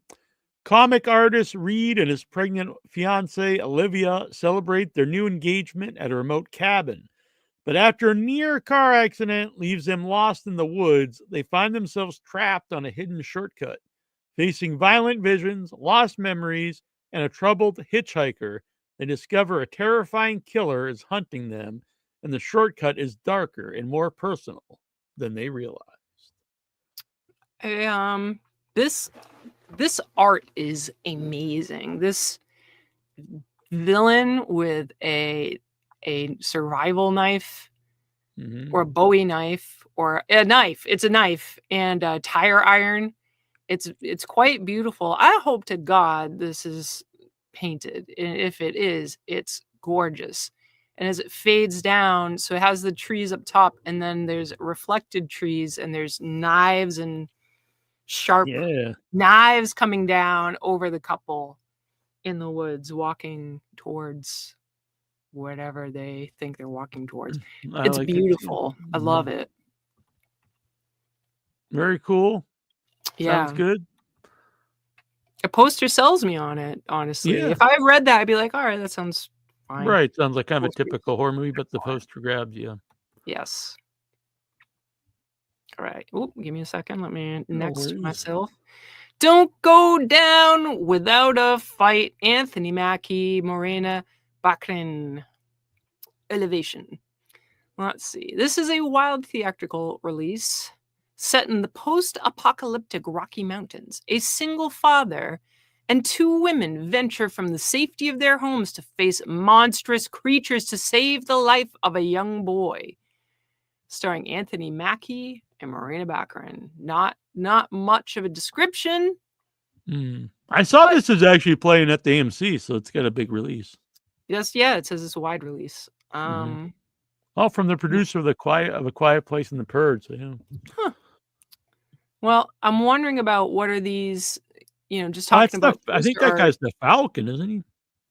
I do not know. I am wondering what this poster art is back there. They've got like these sweeping, like there's bright spots at the end of these. So are they like electrical wires? What's going on? Oh yeah, I don't know. I thought they were like all some these kind of little bright alien thing or spots. something, but yeah, I don't know.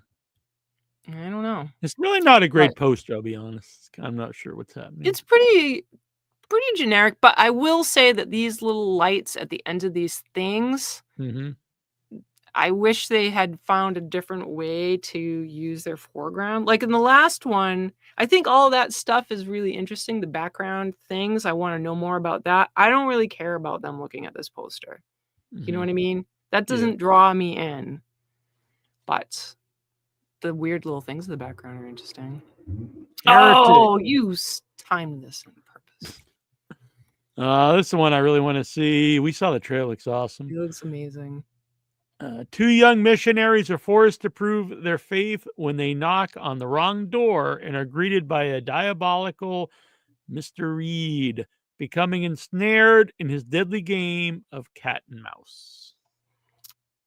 Which I really do not like things that are home invasion-y, stuff like that, where people are trapped and they have to figure things out. The Saw is cool because the kills are cool and that there's like a morality aspect to it. I find that interesting. But this looks really good. Yeah, no, this I mean, looks really good. Hugh Grant looks really good in it, yeah. Yeah, he's a great actor. I mean, great. He's an excellent actor. And he really sells it. I mean, the two girls look great too. And it looks like it's super well shot and very moody and interesting. So I'm really looking forward to it. Even the like paused frame for YouTube, he's a great villain. Yeah, and it's a cool poster. He's kind of, he's a little blurred out there, and look, there's just a creepiness to it. It's interesting. It kind of looks on the below Looks trailer like Pinocchio box. or something. The little guy, but Oh, wait a minute. they look like they're made out of wood. They do look like they're made out of wood. I think those are made Well, out it looks like they're pawns to him, I guess, of. in a game. Mm. All right, Mhm. next up. We've Wow, got- this is. Oh God! Its name was Is this Mormel. playing? That's theatrical. The darkest secret in Greek folklore. Oh, cool! I Nice. like that.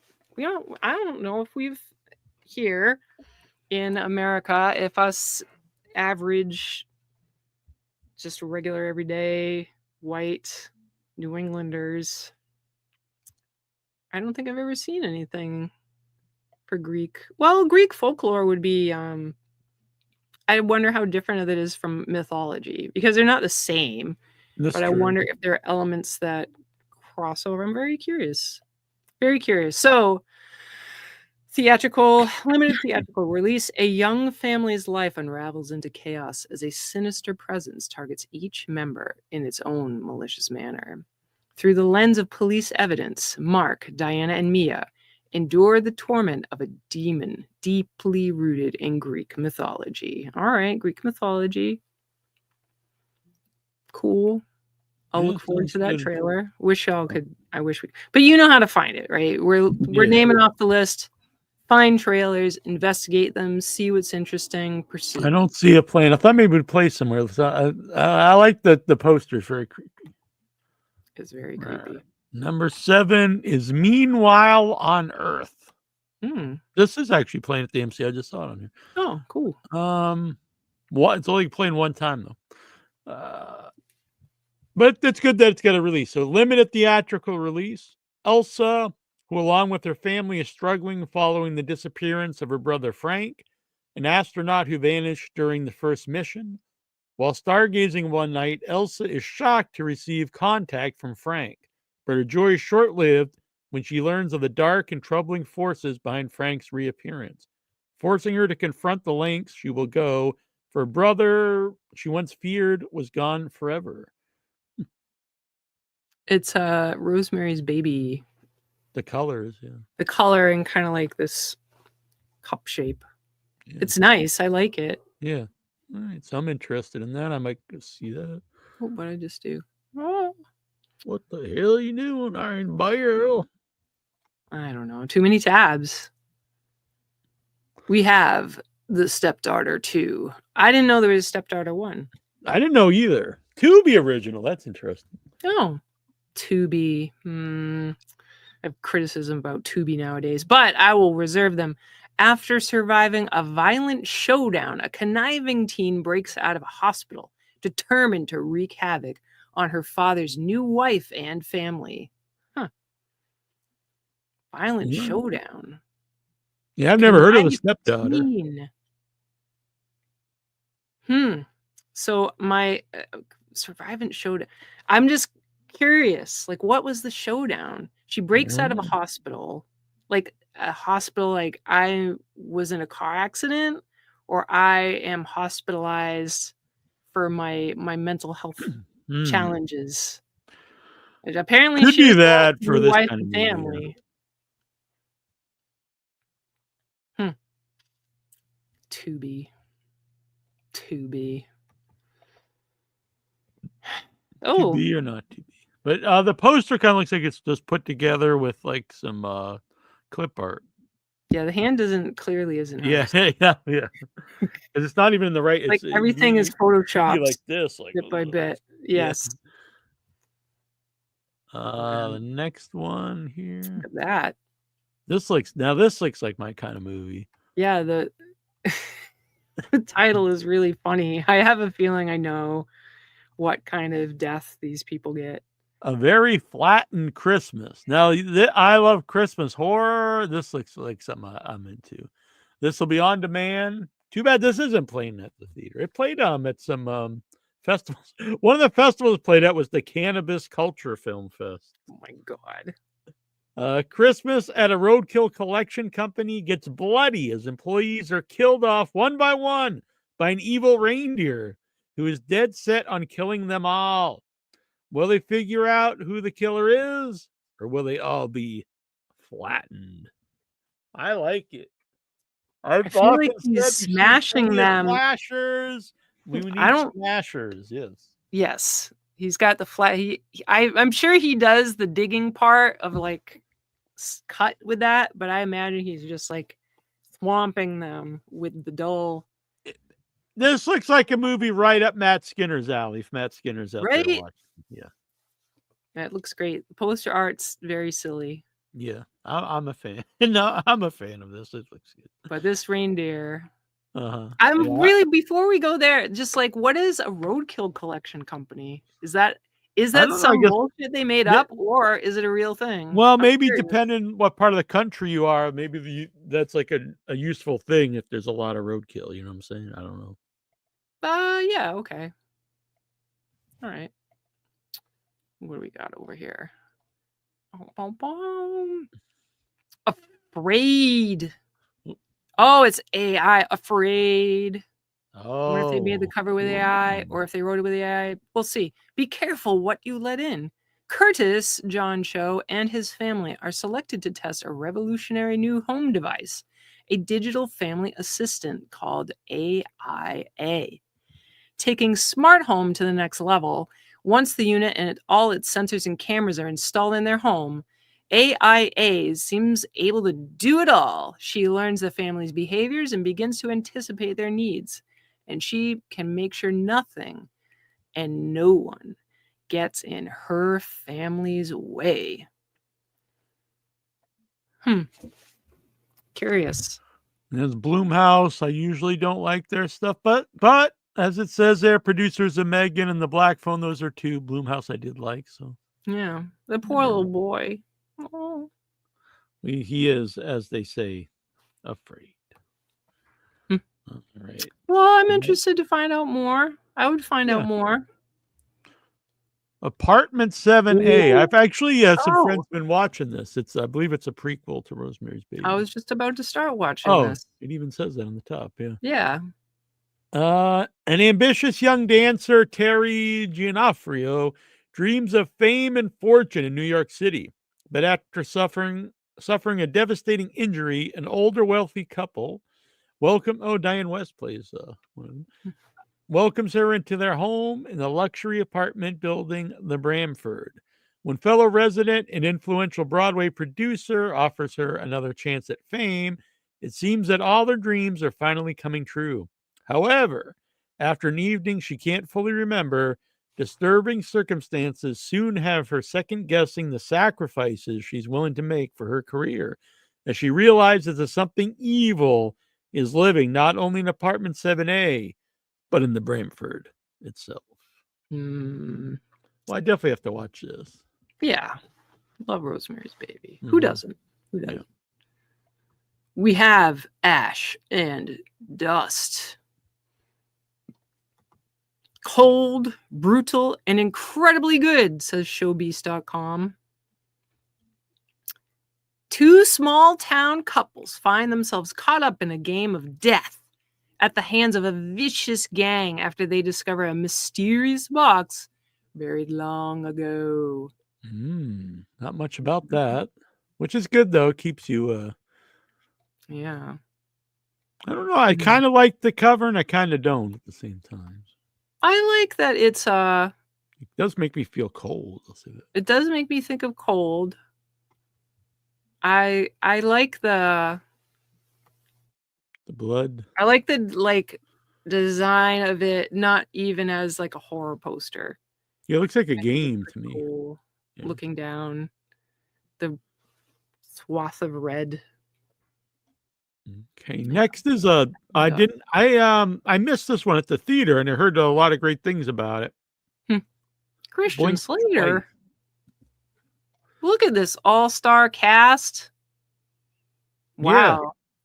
See, because now horror is big, so now big stars are doing horror movies. Well, Christian Slater was already in some stuff. I don't know about Channing Tatum. Channing Tatum's really big star, like a huge Yeah. movie. Well, I mean, if he's been in horror. Oh yeah, right. Oh yeah, no, Christian Slater has a pretty big history in horror. When Gina Tech Davis. Billion, We're just talking about Gina Davis. oh, Well, I was yeah. just talking about Gina Davis. Because I was just talking about Gina Davis, but When tech billionaire Slater King meets cocktail waitress Frida at his fundraising gala, sparks fly. He invites her to join him and his friends on a dream vacation on his private island. It's paradise. Wild nights blend into sun-soaked days, and everyone's having a great time. No one wants this trip to end, but as strange things start to happen, Frida begins to question her reality. There is something wrong with this place. She'll have to uncover the truth if she wants to make it out of this party alive. With an ensemble cast including Naomi Ackie, Channing Tatum, Christian Slater, Simon Rex, Adria Arjona, Kyle McCallaghan, Haley Joel Osment, with Gina Davis and Alia Shawkat, Blink Twice is a wild new psychological thriller directed by Zoe Kravitz. oh, Lenny Kravitz's kid. Yeah, interesting. I will definitely have to check this out. The poster art for the next one is it's so bad. Yeah, it's funny we go from this, which is like a like a big star movie, to At NATO. Oh my god. Now we're talking- like that one This that's is kind of cinema.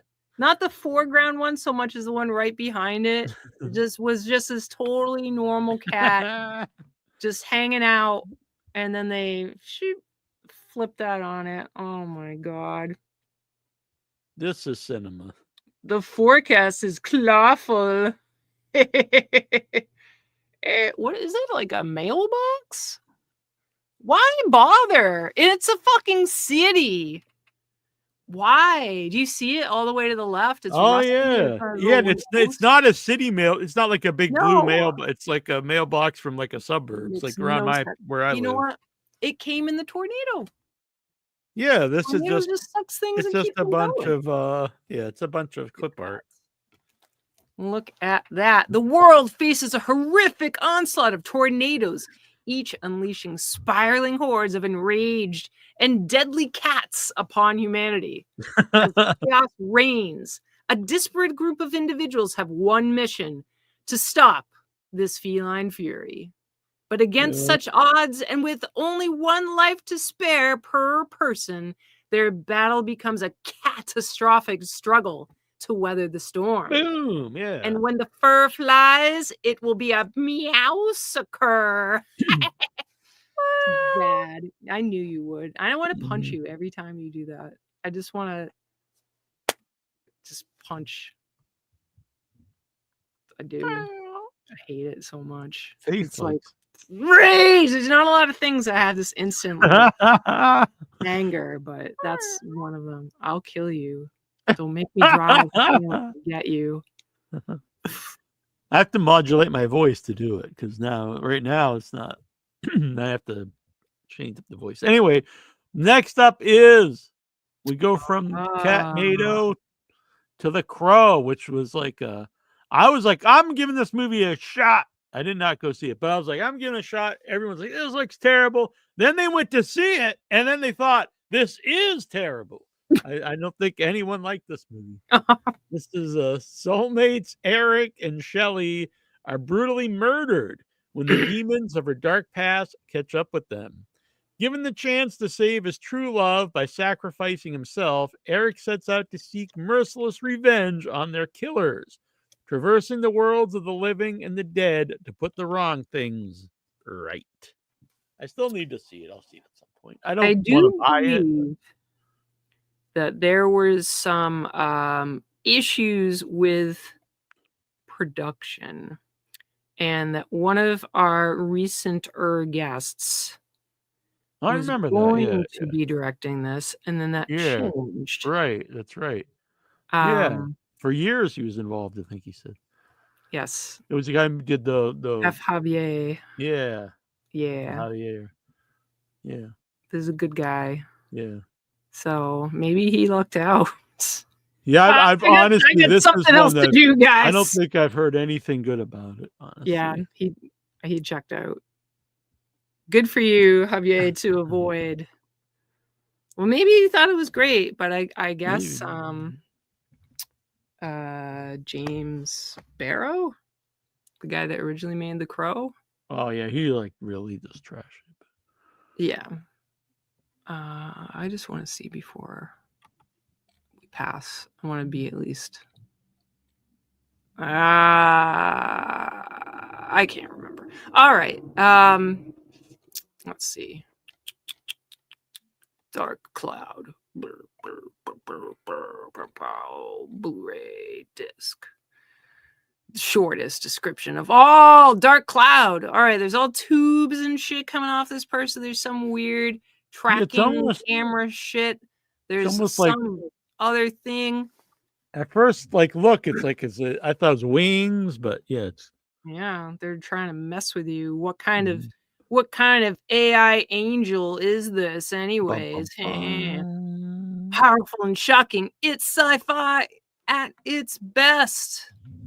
Dark Cloud. Following the aftermath of a horrific accident, a woman is voluntarily subjected to artificial intelligence for rehabilitation. All right. Maybe sometimes less is more. Yeah, that's true. Sounds kind of interesting. This one is next one's one I really wanted to see. It played at Fantasia Fest, and we were supposed to get a screener, but they never sent it to us.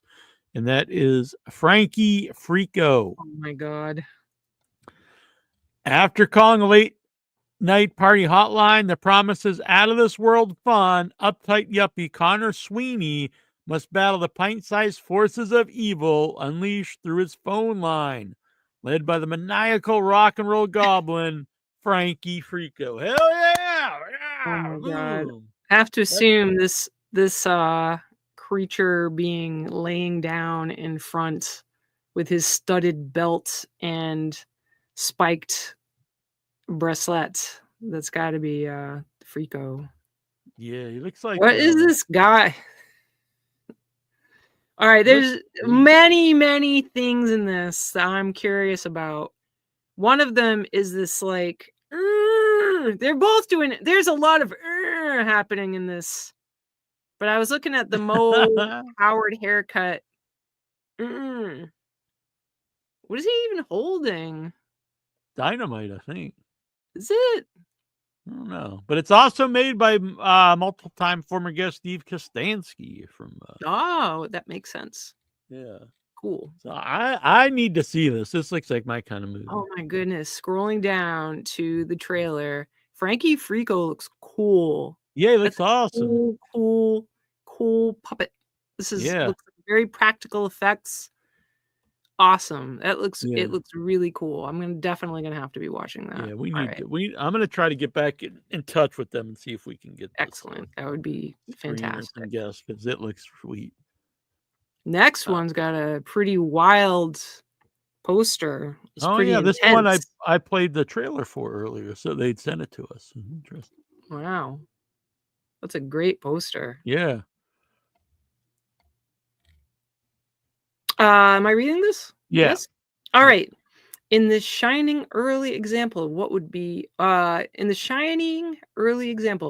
notoriously become known as the slasher movie, teenage babysitter Amanda, screen goddess Susan George, sudden terror straw dogs, arrives at the Lloyd home to watch their young son one fateful evening. It seems that the strangely nervous Mr. Lloyd is hiding a secret. A killer secret that has just escaped from a nearby insane asylum and is now desperately trying to get inside the house. What must Amanda endure to survive the ultimate night of fright? Yeah, this is a completely different movie than I played earlier. It was a different Fright. Oh. Directed by cult British maverick Peter Collinson from The Italian Job, The Penthouse, and written by Tudor Gates of The Vampire Lovers, Fright is a midnight movie classic, an exercise in sheer savage peril and pure, unhinged terror. Also starring Ian Bannon from Doomwatch and the bewitching Honor Blackman from Goldfinger and Moment to Moment. Yeah, this is from 1971. Yeah. I never heard of Wow. it. Honestly, I feel like A shining early example of what would notoriously become known as a slasher movie. Interesting. yeah, it's one that doesn't get the praise or the credit Yeah. that a lot of the early slashers do. Yeah. I'd be interested to watch it. I agree. The poster's awesome. Oh my God, I just realized it's a piece of glass in her mouth. Yeah, yeah. Wow. Crazy. Krampus the Naughty Cut. This is the limited edition Steelbook 4K. When his dysfunctional family clashes over the holidays, young Max is disillusioned, and turns his back on Christmas. Little does he know his lack of festive spirit has unleashed the wrath of Krampus, a demonic force of ancient evil intent on punishing non-believers.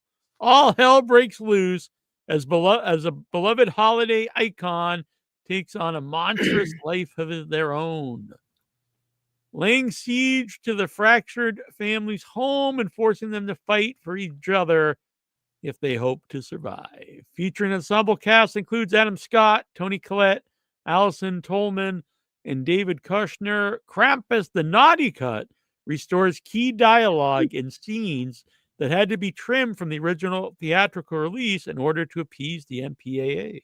Interesting. Supervised by filmmaker Michael Dougherty, this is the definitive version of the holiday cult classic for the entire family to enjoy. I'd be interested in seeing that. Yeah, my friend Pumpkin Rod, Mr. Rod, he did some super sweet I think the snowmen in it. There was a lot of he does awesome stuff. I posted about him probably many places around the Halloween time. He makes these great crazy creatures, and yeah, so I'm looking forward to seeing if there's more of that. Amazing. I don't even know if he knows what's going on. I'm gonna let him know. It's pretty awesome. Hell of a creator. Whoa. Oh, wow. It's a pretty sweet poster. Yeah. It makes me think of deli ham. Not a book. I have to say. Oh, that's big rectangular non-ham. The best horror film in years from Showbiz was a winner I can't read it. 2024. It's so tiny. Oh, Horror Hound Film Festival. Oh, very good. 3 friends decide to play the Red Book game. What they don't know is that in the house, evil is waiting to be released. A long time ago, a witch died as part of a satanic ritual. Every question they ask, they get closer and closer to her. I like these ritual, like you screwed yourself movies. Oh, yeah. Demons are coming to get you dumb idiots. I think it was the fucking dipshits. Still life. They were always the victims until today. Animal revenge has begun. Wow, that's kind of it's weird. It says animal revenge, but it's the guy looks like he's killing all the animals to me. I automatically, as soon as I saw this, you're gonna read it. I won't read it for you. My interest goes up, and you're gonna know why. I think. In a town of Argentina, the country of barbecues, people linked to the cattle industry start to disappear. The journalist starts to investigate. Soon, she'll find out a dark secret. You know, I made a mistake because I thought it said, I very quickly looked at it and I thought it was from Argentina. Oh, right. Because so many of the Latin horror movies lately have been fantastic. So. Yeah, probably always, but we've just been more exposed. Yeah, true. But maybe I'm curious. I want to know. I'm confused by the poster because it says animal revenge, but it's all like animal heads, but then it's a dude killing them. So, but I don't know. I am interested in it though. Well, maybe those animals take revenge on this big dude. That's true. They stomp him. Yeah. They pick up their shovels and splat him. Flatten him. This next one's another one I missed in the theater, and everyone says it's one of the best horror movies of the year. Really? Mm-hmm. Strange darling. Love Hurts, a clever masterpiece. Stephen King tosses Yeah, he around a says lot of everything. praise. I He can't. says everything's the Yeah. scariest movie ever made. Not that I don't love Stephen King, and I love that he's supporting this stuff. Yeah. But I can't. We're on the same page. We're on the same page. In Strange Darling, nothing is what it seems when a twisted one-night stand spirals into a serial killer's vicious murder spree. Starring Willa Fitzgerald, Kyle Gallner, Ed Begley Jr., and Barbara Hershey. Wow, it's got quite the cast. Yeah, this one, I think it was during, I didn't go to Boston for a month when I was doing a lot of the Arbor Day stuff, and I think I missed a bunch of these. It's interesting because her pink hair turns into like drips. Yeah. Of Unfortunately, I did not see that, but I did see this. Hold on one second. From the producer of Barbarian, Late Night with the Devil. Just throwing that out there for context. Two pretty big movies in the last few years. Yeah. Sorry. No worries. Like I said, it's too bad I missed that, but unfortunately, I did not miss this. And this was horrendous. And that is the new M. Night Shyamalan movie, Trap. A father and teen daughter attend a pop concert where they realize they're at the center of a dark and sinister event, written and directed by M. Night Shyamalan. This was 2 thumbs down. It was so bad. This wasn't the one where people were trapped in the house, in the clear house. No, they're at a concert. Like the first, like a lot of the movies, just like a concert, really. That sounds. I mean, they give away the story in the trailer. The dad's a serial killer. And this is a big trap to trap the serial killer because somehow they know he's here, but they don't know who he is. But which sounds like a terrible idea to like trap a serial killer in a group of like 10,000 people. But what do I know? Well, what's he gonna do? He doesn't have a weapon. If they know he's there, I mean, I don't want to spoil the movie, but it makes everything about it makes no sense, and it's very bad. It's kind of so bad at the end. About it, and it sounded really bad. Yeah, it's just a bad. I've seen a lot of my friends really liking it. Well, maybe it's not for everybody. We'll go with that. Not every movie's for everybody. This next one, I think you're gonna love. I'm a big fan of the movie. Wolfman's Got Nards, a documentary. Great fucking movie from our youth. How does a squad become a cult? How does a cult become a classic? When it was released in 1987, The Monster Squad was deemed a failure by critics and was, according to the box office, a film no one cared about. What? Oh, it's tragic. I know. But over the last 3 decades, I mean, to me at the time, it was pretty fucking phenomenal. Over the last 3 decades, word of mouth has turned it into a cultural phenomenon. Wolfman's Got Nards is a howlingly entertaining documentary that explores the power of cult film told through the lens of the Monster Squad, taking an in-depth look into the film's conception, response, cult status, and revival.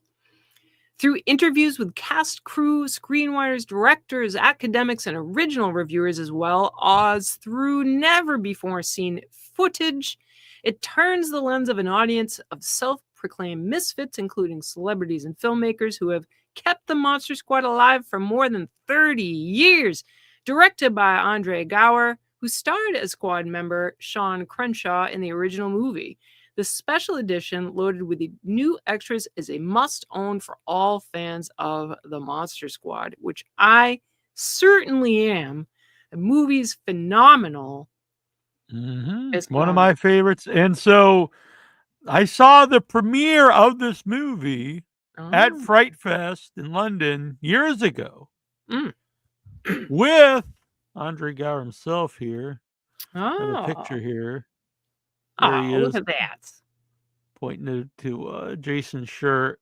It's an awesome Mhm. movie. So I'm glad it's got a release. And so I interviewed him at the event, and that interview is on the special edition Monster Squad Blu-ray, only available in Germany.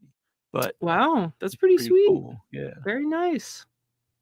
Very, very nice. I'm looking As up. well as our interview with Tom Noonan is in the special features of that Oh, Blu-ray. really? Yeah. I was just going to ask about whether I wonder if Tom Noonan ended up in this. He has very little social media presence, Mm-hmm. and like years ago, it just went silent. So I don't know what that was, but he's an odd fellow. Who Now knows? I'd hate to say this now after you said that because I don't want anything bad to happen. But and William Sachs on years ago, who the director of The Incredible Melting Man. Yes. I love the movie. I think it's a ridiculous movie, but I think I love it. And as Annabelle knows, Troy knows, the reason the character Steve in Arbor Day is because they yell Steve throughout the whole movie. Because I find it funny that the melting cannibal is just referred to as Steve. He's a And so, human too, Neil. yeah, but he's melting cannibal. And so when I had William Sachs on, I was really excited. And he was a really good guy. And his original version of the movie is a comedy, but the studio cut it to try to make it a horror film. And so he's never been really happy with the cut. Interesting. And the very end of the movie, when they just shovel him up and throw him in the trash, is very comedic. And I think that is more of what his version of the movie was. And so I stayed in contact with him throughout the years. We chat all the time on Facebook. And sometimes he would just message me and yell at me for being up late and posting nonsense. And very encouraging when I lost a lot of weight. So just honestly, really nice guy. And then a couple years after I had him on, I had the director of Leprechaun on. And he was not happy about that because apparently William Sachs, after he directed movies, he would fix movies. So he would take movies that they didn't think was releasable, and he would fix them without credit. And one of them was Leprechaun, which he actually reversed that. He tried to recut that to make it more of a comedy. Interesting. And the other guy took anyway, so we would talk all the time. And then a couple years, it was probably about 2 years ago, he just is not on, I don't see him post anything. And he didn't reply for a long time. And then I saw a couple days ago, his wife posted that he got sick and he died April this year. So that was really too bad. Wow. But he was a really nice guy. So William Sachs, Bill Sachs, The Incredible Melting Man. That's very sad. How old was he?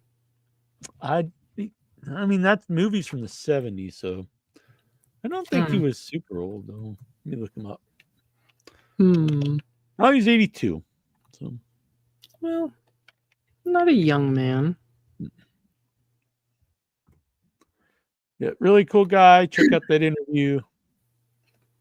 Well, now I want to see what's going on with Tom. I think Tom is effectively off the grid. Like a guy that would just not. Yeah. I hate to bring it up then, but it just reminded me of the. Apparently, he's 73 and not dead. So. Good. I tried to get him on. I don't know, a year or two ago, but it didn't.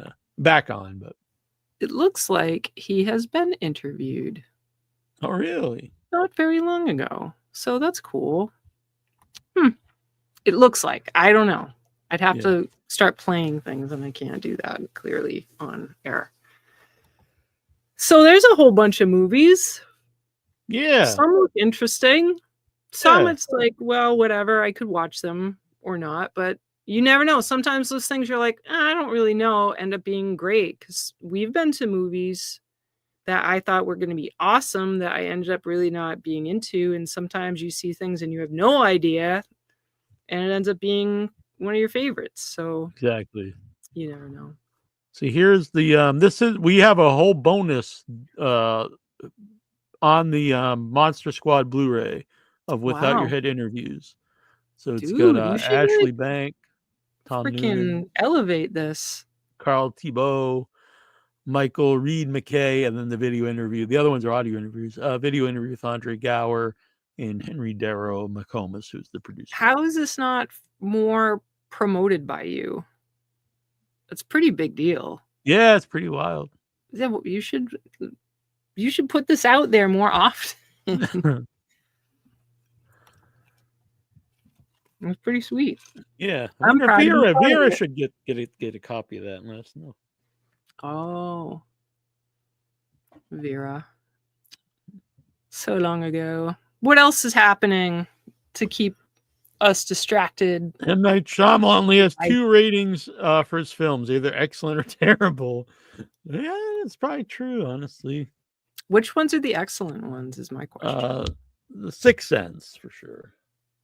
I mean, if you think that one's bad, then how can you like any film he made? Yeah, I don't know if I do. I would say that's an excellent movie. Many people like it. I did like it. I remember seeing it in the theater, and I was really enjoying it. It had some good comedic parts, but they were appropriately comedic. But then when you see the alien, this whole time I'm like getting frightened. I'm like getting nervous. That's not the Sixth Sense. That's not the Sixth Sense. Oh, the Sixth Sense. What was I thinking of? Signs. Signs, yeah. Signs. Sixth Sense is amazing. Yeah. That one's great. Yeah. Good call, me. I really like it in Split. I do not agree Glass is excellent, Chris. I'm sorry. I think that movie's really rotten. Unbreakable. I'm actually probably going to break your thing here, and I think it's kind of in between it. I'm not a huge fan. Troy loves it. I like Unbreakable. Yeah. I haven't seen it in a long time, but I remember really enjoying it. And I would want to see Glass. I just haven't. I cannot agree with The Village, Todd. The Village. Not the Which one is The Village? That's when they're like you think they're living in a like in the past, but it's like they're Oh, you didn't like that? When they end up like coming out and there's a road there? Yeah, not like Why didn't you like it? I mean, they never see a plane or anything.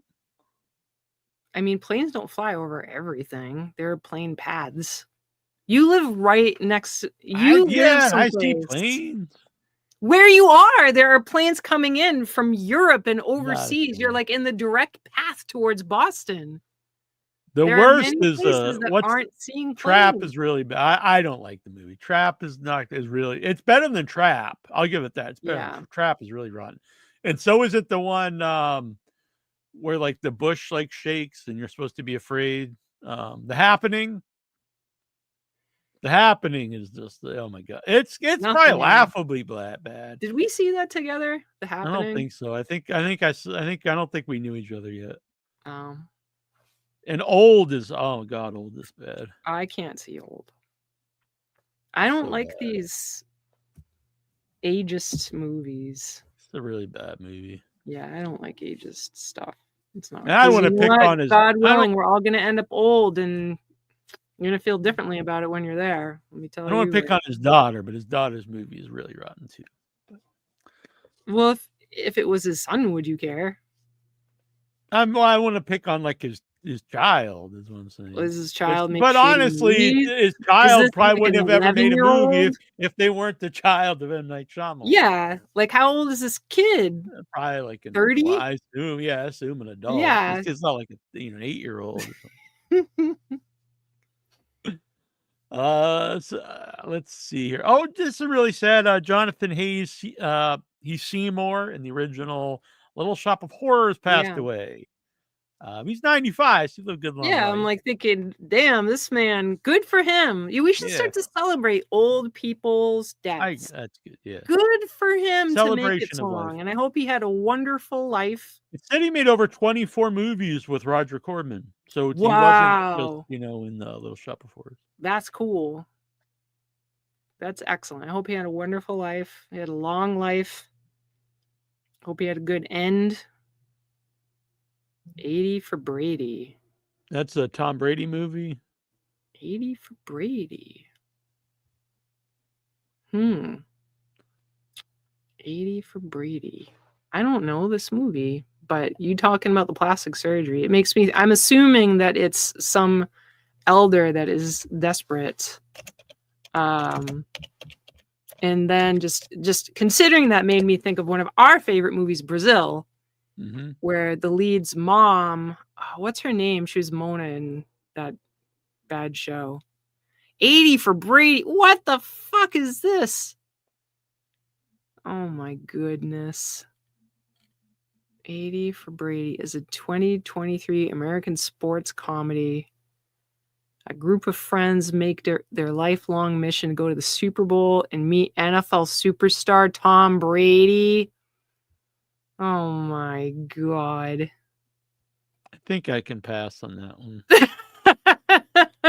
Todd, you're a hero. You see so many movies, and I'm like, I don't know how you're awake enough to see all the movies that you see. I don't think there's enough time, and literally enough time. You got to be watching multiple things in multiple places all at once. It's like the movie. Oh, I see what he's saying. He's saying all the actresses in it who are elder are face worked. Oh, I see. So I thought this was cool. It's the 50th anniversary of Black Christmas. And so Gutter Garbs put out some really nice t-shirts. Oh, let me see these. Cool. Those are really excellent. Those are excellent. That image is always really weird to me. Like, I don't really get weirded out by stuff, but the plastic bag over the face was one that's always like, yeah. That is cool. We don't always show. Here's a new Christmas horror movies coming out too. So I saw a friend of ours was posting about it. Without Your Head, remember Silent Bite? It's their vampire Christmas movie. So that has me interested. Are those elves with machine guns? Yeah, they're going to take out some vampires. So awesome. I really need to know more about this. It sounds pretty awesome. Yes. Amazing. So this is Grendel is coming out, and this is the Jim Henson. That's beautiful. Yeah, oh my nice, goodness, look at that. That's amazing. I need to see that. That's incredible. What a gorgeous creature. Yeah, so that'll be really exciting. I haven't seen like a really cool Jim Henson, Muppet movie for years, I don't think. Well, I don't know. Not a movie. I know that they did Dark Crystal series. I couldn't I didn't hear too much good about that. I know people are excited about it coming out, but that's the thing, is that I feel like a lot of post Jim Henson stuff is very new. Right. Yeah. Well, I don't think they're making this. I think they're just doing the designing the creatures. It's beautiful. Yeah. So that's interesting. I want a stuffed animal already. Like a little one, like a figure. I love it.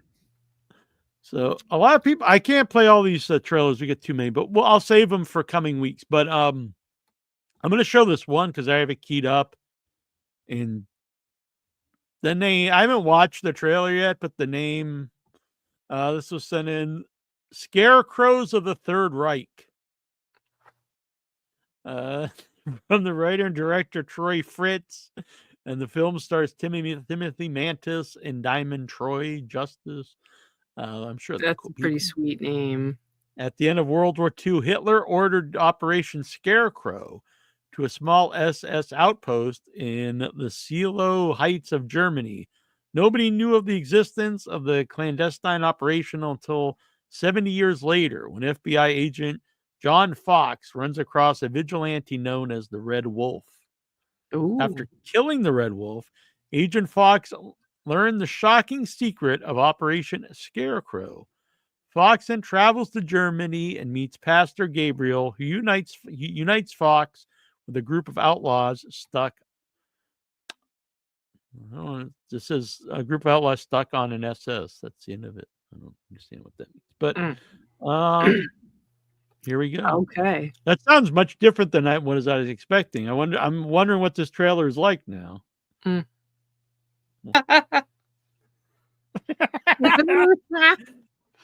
That's so I still don't even know what this movie is like. Really, It seems like it should be silly, but looks like it could be serious from the Yeah, I don't know.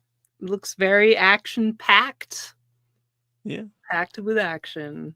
With many explosions and wrestling things and all the things.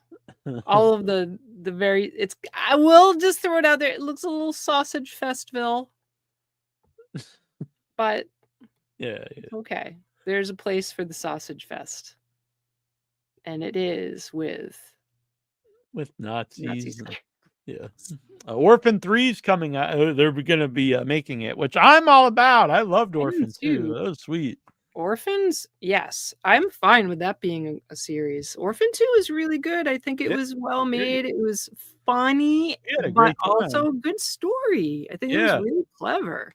It was just a really fun. I remember having a great time watching at the theater with you.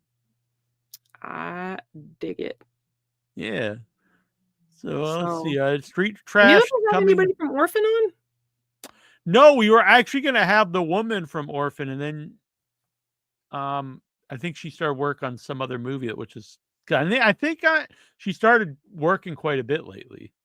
Well, maybe. Which is good for her. But yeah. Maybe she'd be interested. Yeah, I'll try it again. Oh, it was a real short interview because it was a press day interview. It's like 10 minutes or maybe even 8 minutes. And it was the director of Orphan 2, but it was for his movie that came out after that, which was a really good folk horror movie that I remember we saw the trailer for, but I don't think it ever played anywhere, and I never heard anyone talk about it, but I thought it was good. What was it? Do you know? I'm gonna have to look it up. The shirt is too big. Let me look it up here. We'll have to find the director, and then it was the movie he did after that. There's a nudity behind the eye I didn't realize was there. Now that's all I can see is a circling. I'm very distracted. It was on Facebook. It's so funny. Huh? I mean, it's not. Yeah, I don't think it's too bad though. No, but it's funny. Yeah. Let me see. Lord of Misrule. I really liked it. Oh, it seemed like it was going to come out. I don't think it ever played. No, it had great reviews. I got but yeah, I don't. Yeah, I really dug it, but it seemed like it never played anymore. I liked it a lot. So many people try to get. I'd be totally about getting some more folks on. That would be awesome. I was just because I was distracted by Bloody Bridget. It made me start thinking about LA again. There's so many people. We just need to take a month off. Yeah. Well, maybe Arbor Day will play somewhere out there, and then we can. That'd be cool. Yeah. That'd be very cool. Yeah. Mitten's wanting to come out for Arbor Day. We'll see. Really? Yeah, Mitten and his buddy. No shit. Mm-hmm. Jason Minton's gonna be out for Arbor Day. How did that come up? Well, his buddy, the tattoo. I don't want to say his buddy. Jeff. He's a really nice guy, Jeff. He basically just said, "We got him." He said, me and Jason are coming out if Jason will stop being a bitch." And I was like, all right. But Jason was all about it. I think, he's just messing around with Jason there. Mm-hmm. But yeah, I was like, yeah, of course. We'll crew. We could we'll have roles. It'll work out. It would be great if they would come. It would be great. Jason's lovely. Yeah. And I'll give him a bunch of lines and I'll cut them all out. Oh no. Was that a zing about another film he was in? I heard stories. This poor man whittled down to a mere blink. Yeah, but you could see them all in the deleted scenes. Oh. Are they included in like the director's cut, or you see the scene separately? It's deleted scenes like package. And I will say, that Bill Wheaton says he thought the scene played better with Jason's dialogue in it. Was that the scene with the fools? Yeah, it's right. It's before that scene. Yeah. Ugh. So in a couple months here, it'll be the 20th year of Without Your Head. Without your head or all of the head? This currently is the 20th year of In Your Head. So in 2025 will be the 20th year. Wow. Of Without Your Head. You are really old. Yeah, I was in I was probably 30 when I started, but I was in my 20s when I started podcasting. Wow. 20 years. Yeah, I was like an internet troll back then. I don't know. You seem like an internet troll. What? I don't know if that totally went away. Now? Man. No, I'm just a nice you guy. have more now. subversive ways of trolling. Well, yeah, that's cool, but you do it in a way that you can't. Sometimes I do think like, oh, these fools, I could really show them how to troll better than they're doing now. But that's behind me. Those days are behind me. Say days of saying it out loud are behind you. Well, I don't know if it was even a phrase at the time. Troll? Yeah, well, but like someone lived under a bridge it. and collected tolls, but like yeah.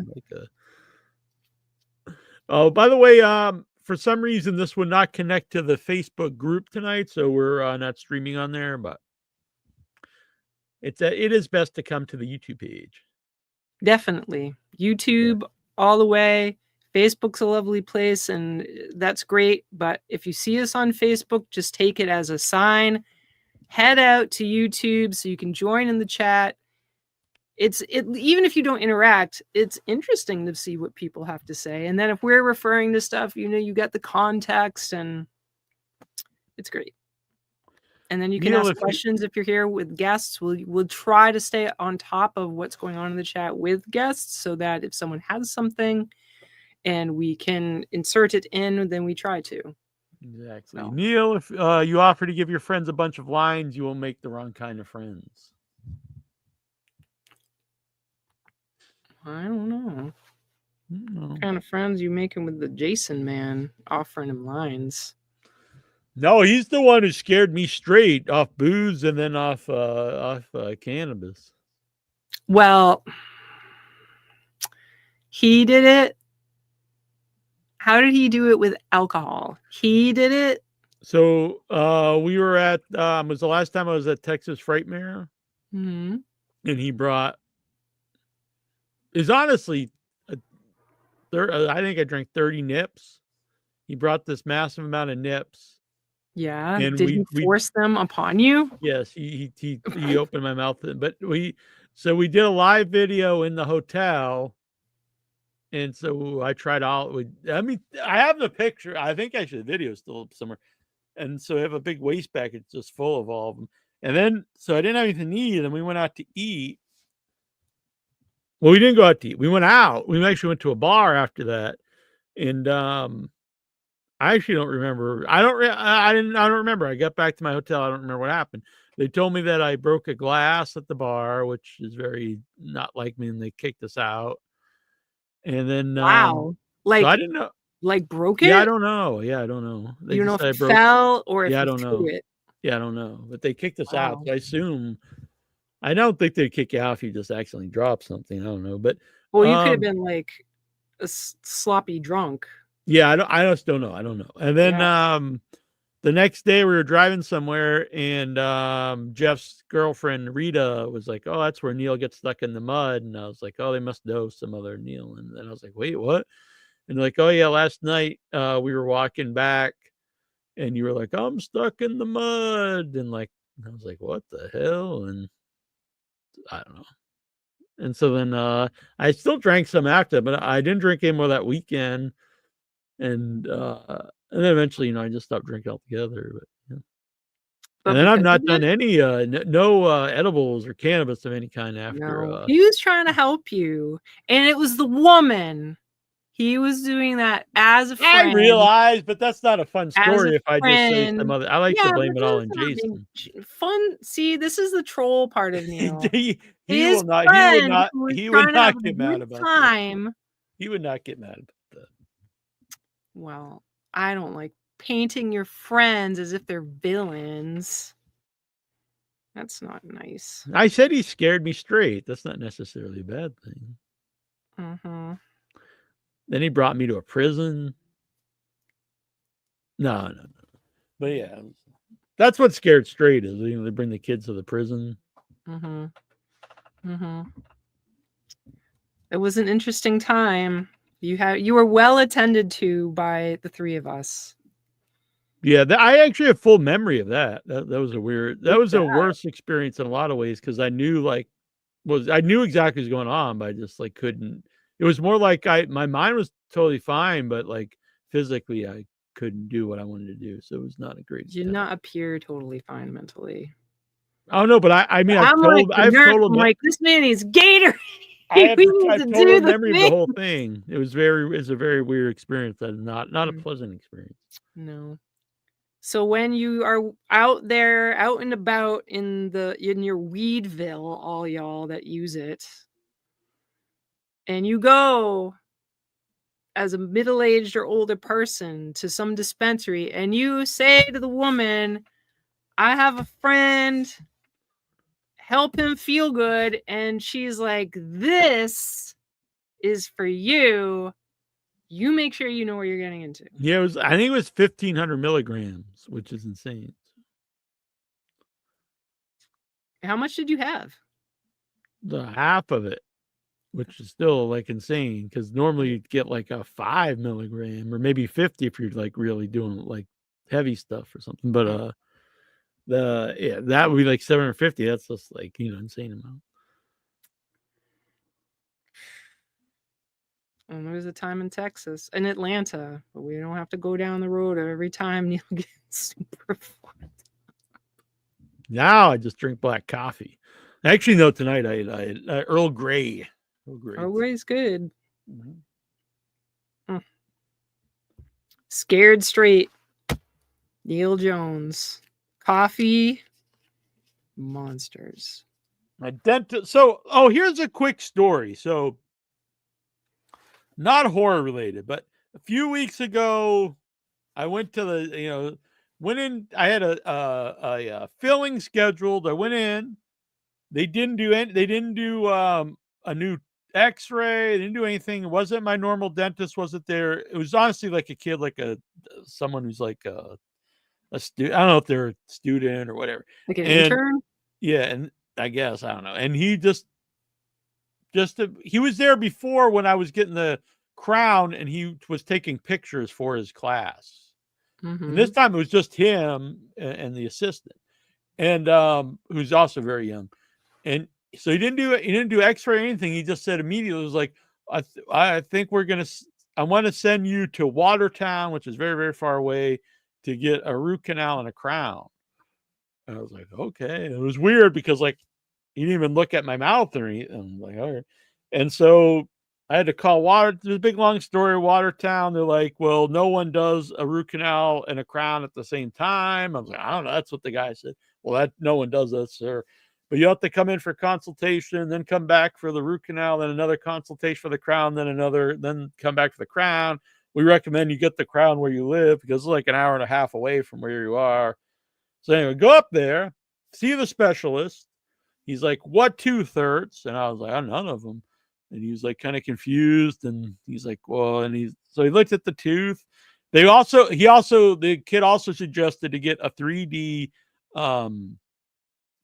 X-ray, which was my insurance wouldn't cover. So it was $150 just for that X-ray.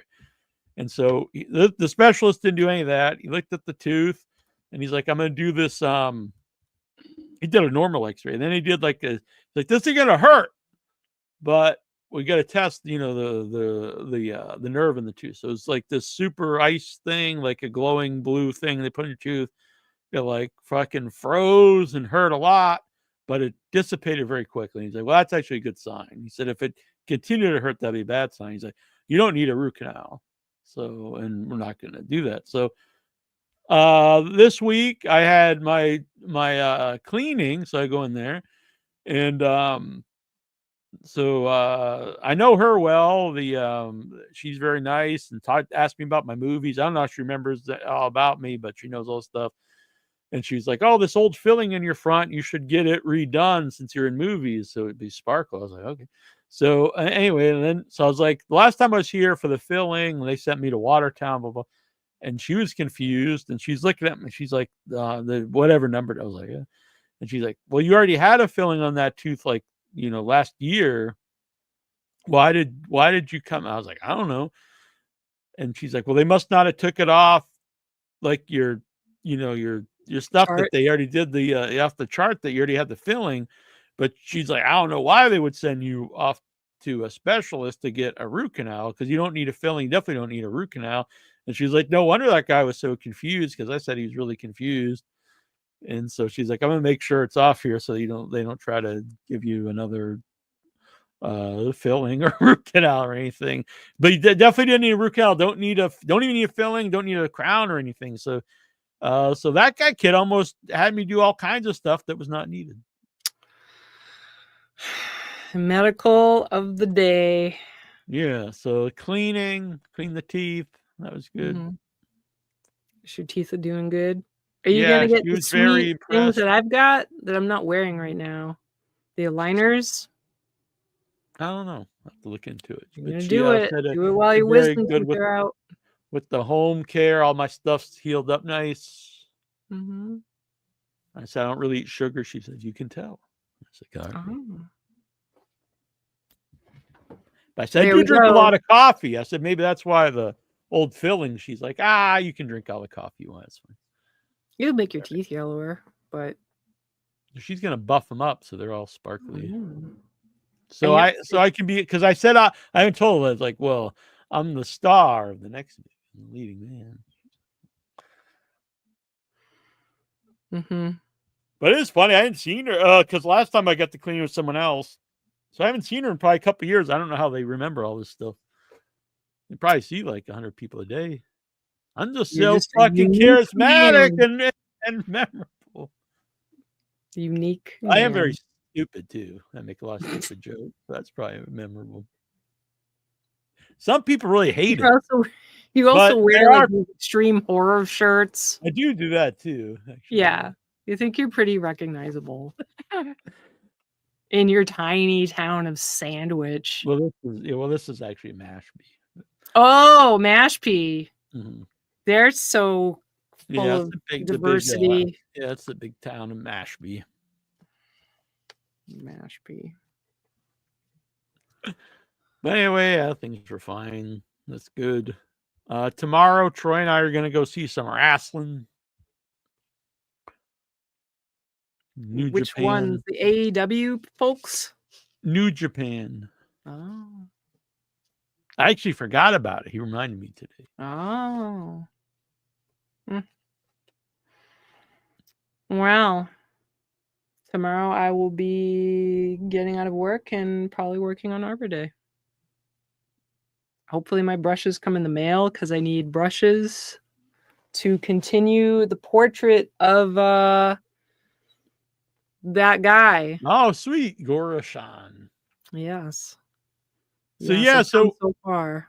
I was thinking we're gonna open up a Without Your Head Etsy page, I think, to put some we have some odds and ends Without Your Head stuff. Like I found a couple old like hoodies and a couple Evil Genius work shirts. Mm-hmm. And I'm gonna put up a couple of the originals pen and inks that Troy had drawn for Guest or different logos for Severed Limbs, if anyone would be interested. And that money is going to go to pre-production for Arbor Day for things like liquid latex and flyers and some stuff that we need now. Very good. Yeah, if people are interested. Yeah. Troy, I joke I've created a monster with Troy at the liquid latex. He really likes making some whacked out stuff. So Yeah, I don't blame him. It's awesome. It's pretty. I think that's just part of the foundation of doing effects is using liquid latex. It's a hot thing. A huge thanks to Julie out there. Julie Hapney gives a lot of great advice. Very encouraging. Like Troy did this eyeball for something in the movie. I don't give too much away about it. And she's like, tell him to put a red line underneath the lash. And he did, and it really made the whole thing pop. Nice. Very cool. We have some good people involved in this project. It's very, very fortunate to have such lovely people involved. Yeah. She gave advice on how to adhese, make the different liquid latex stick to people's skin, in a safe way. Cool. That's good. Very good. So that's pretty important. Skins off, yeah. I know Andrew is, I don't know. We'll have to figure like a latex allergy? He just has an allergy to a lot of things, so.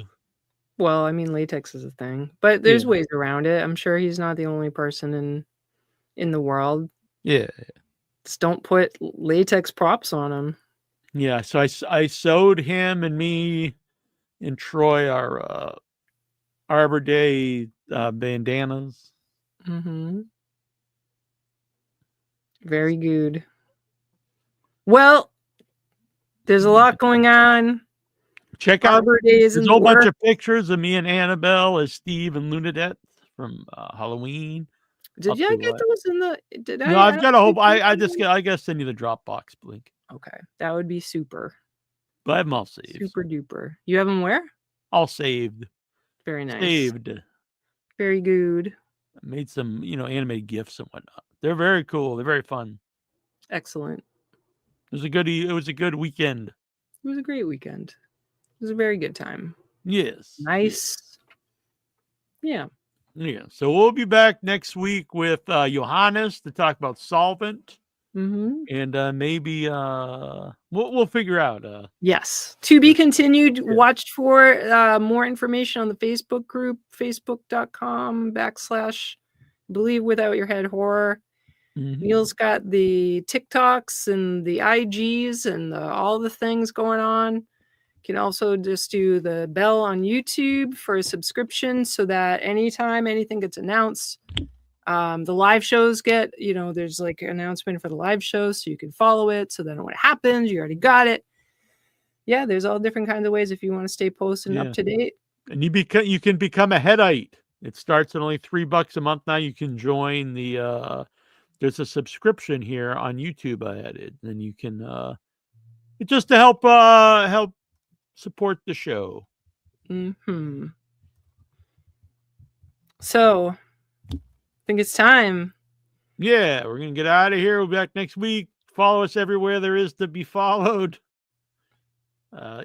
Within reason. Don't look us up and follow us down the highways. But and we'll be back soon. You can interact with us on Facebook and Instagram. I think those are the two big social media pages. But subscribe here to YouTube. Leave some comments. It's very nice. And don't honestly, big thanks. What? I was going to say, really, thanks to everyone who comes in and chats along with us during the live show. It really makes it a lot of fun. Yeah, it's great. And just to add on the end, we always ramble on for eternity. But as Anastasia was talking about earlier, if you have movies you love, especially the independents, we're also on IMDb. It's not like sometimes with crowdfunding stuff, because there's money involved, it's like, well, where do you put it? Do I put in this project or do I put this project? But you can take care of all of the things you care about.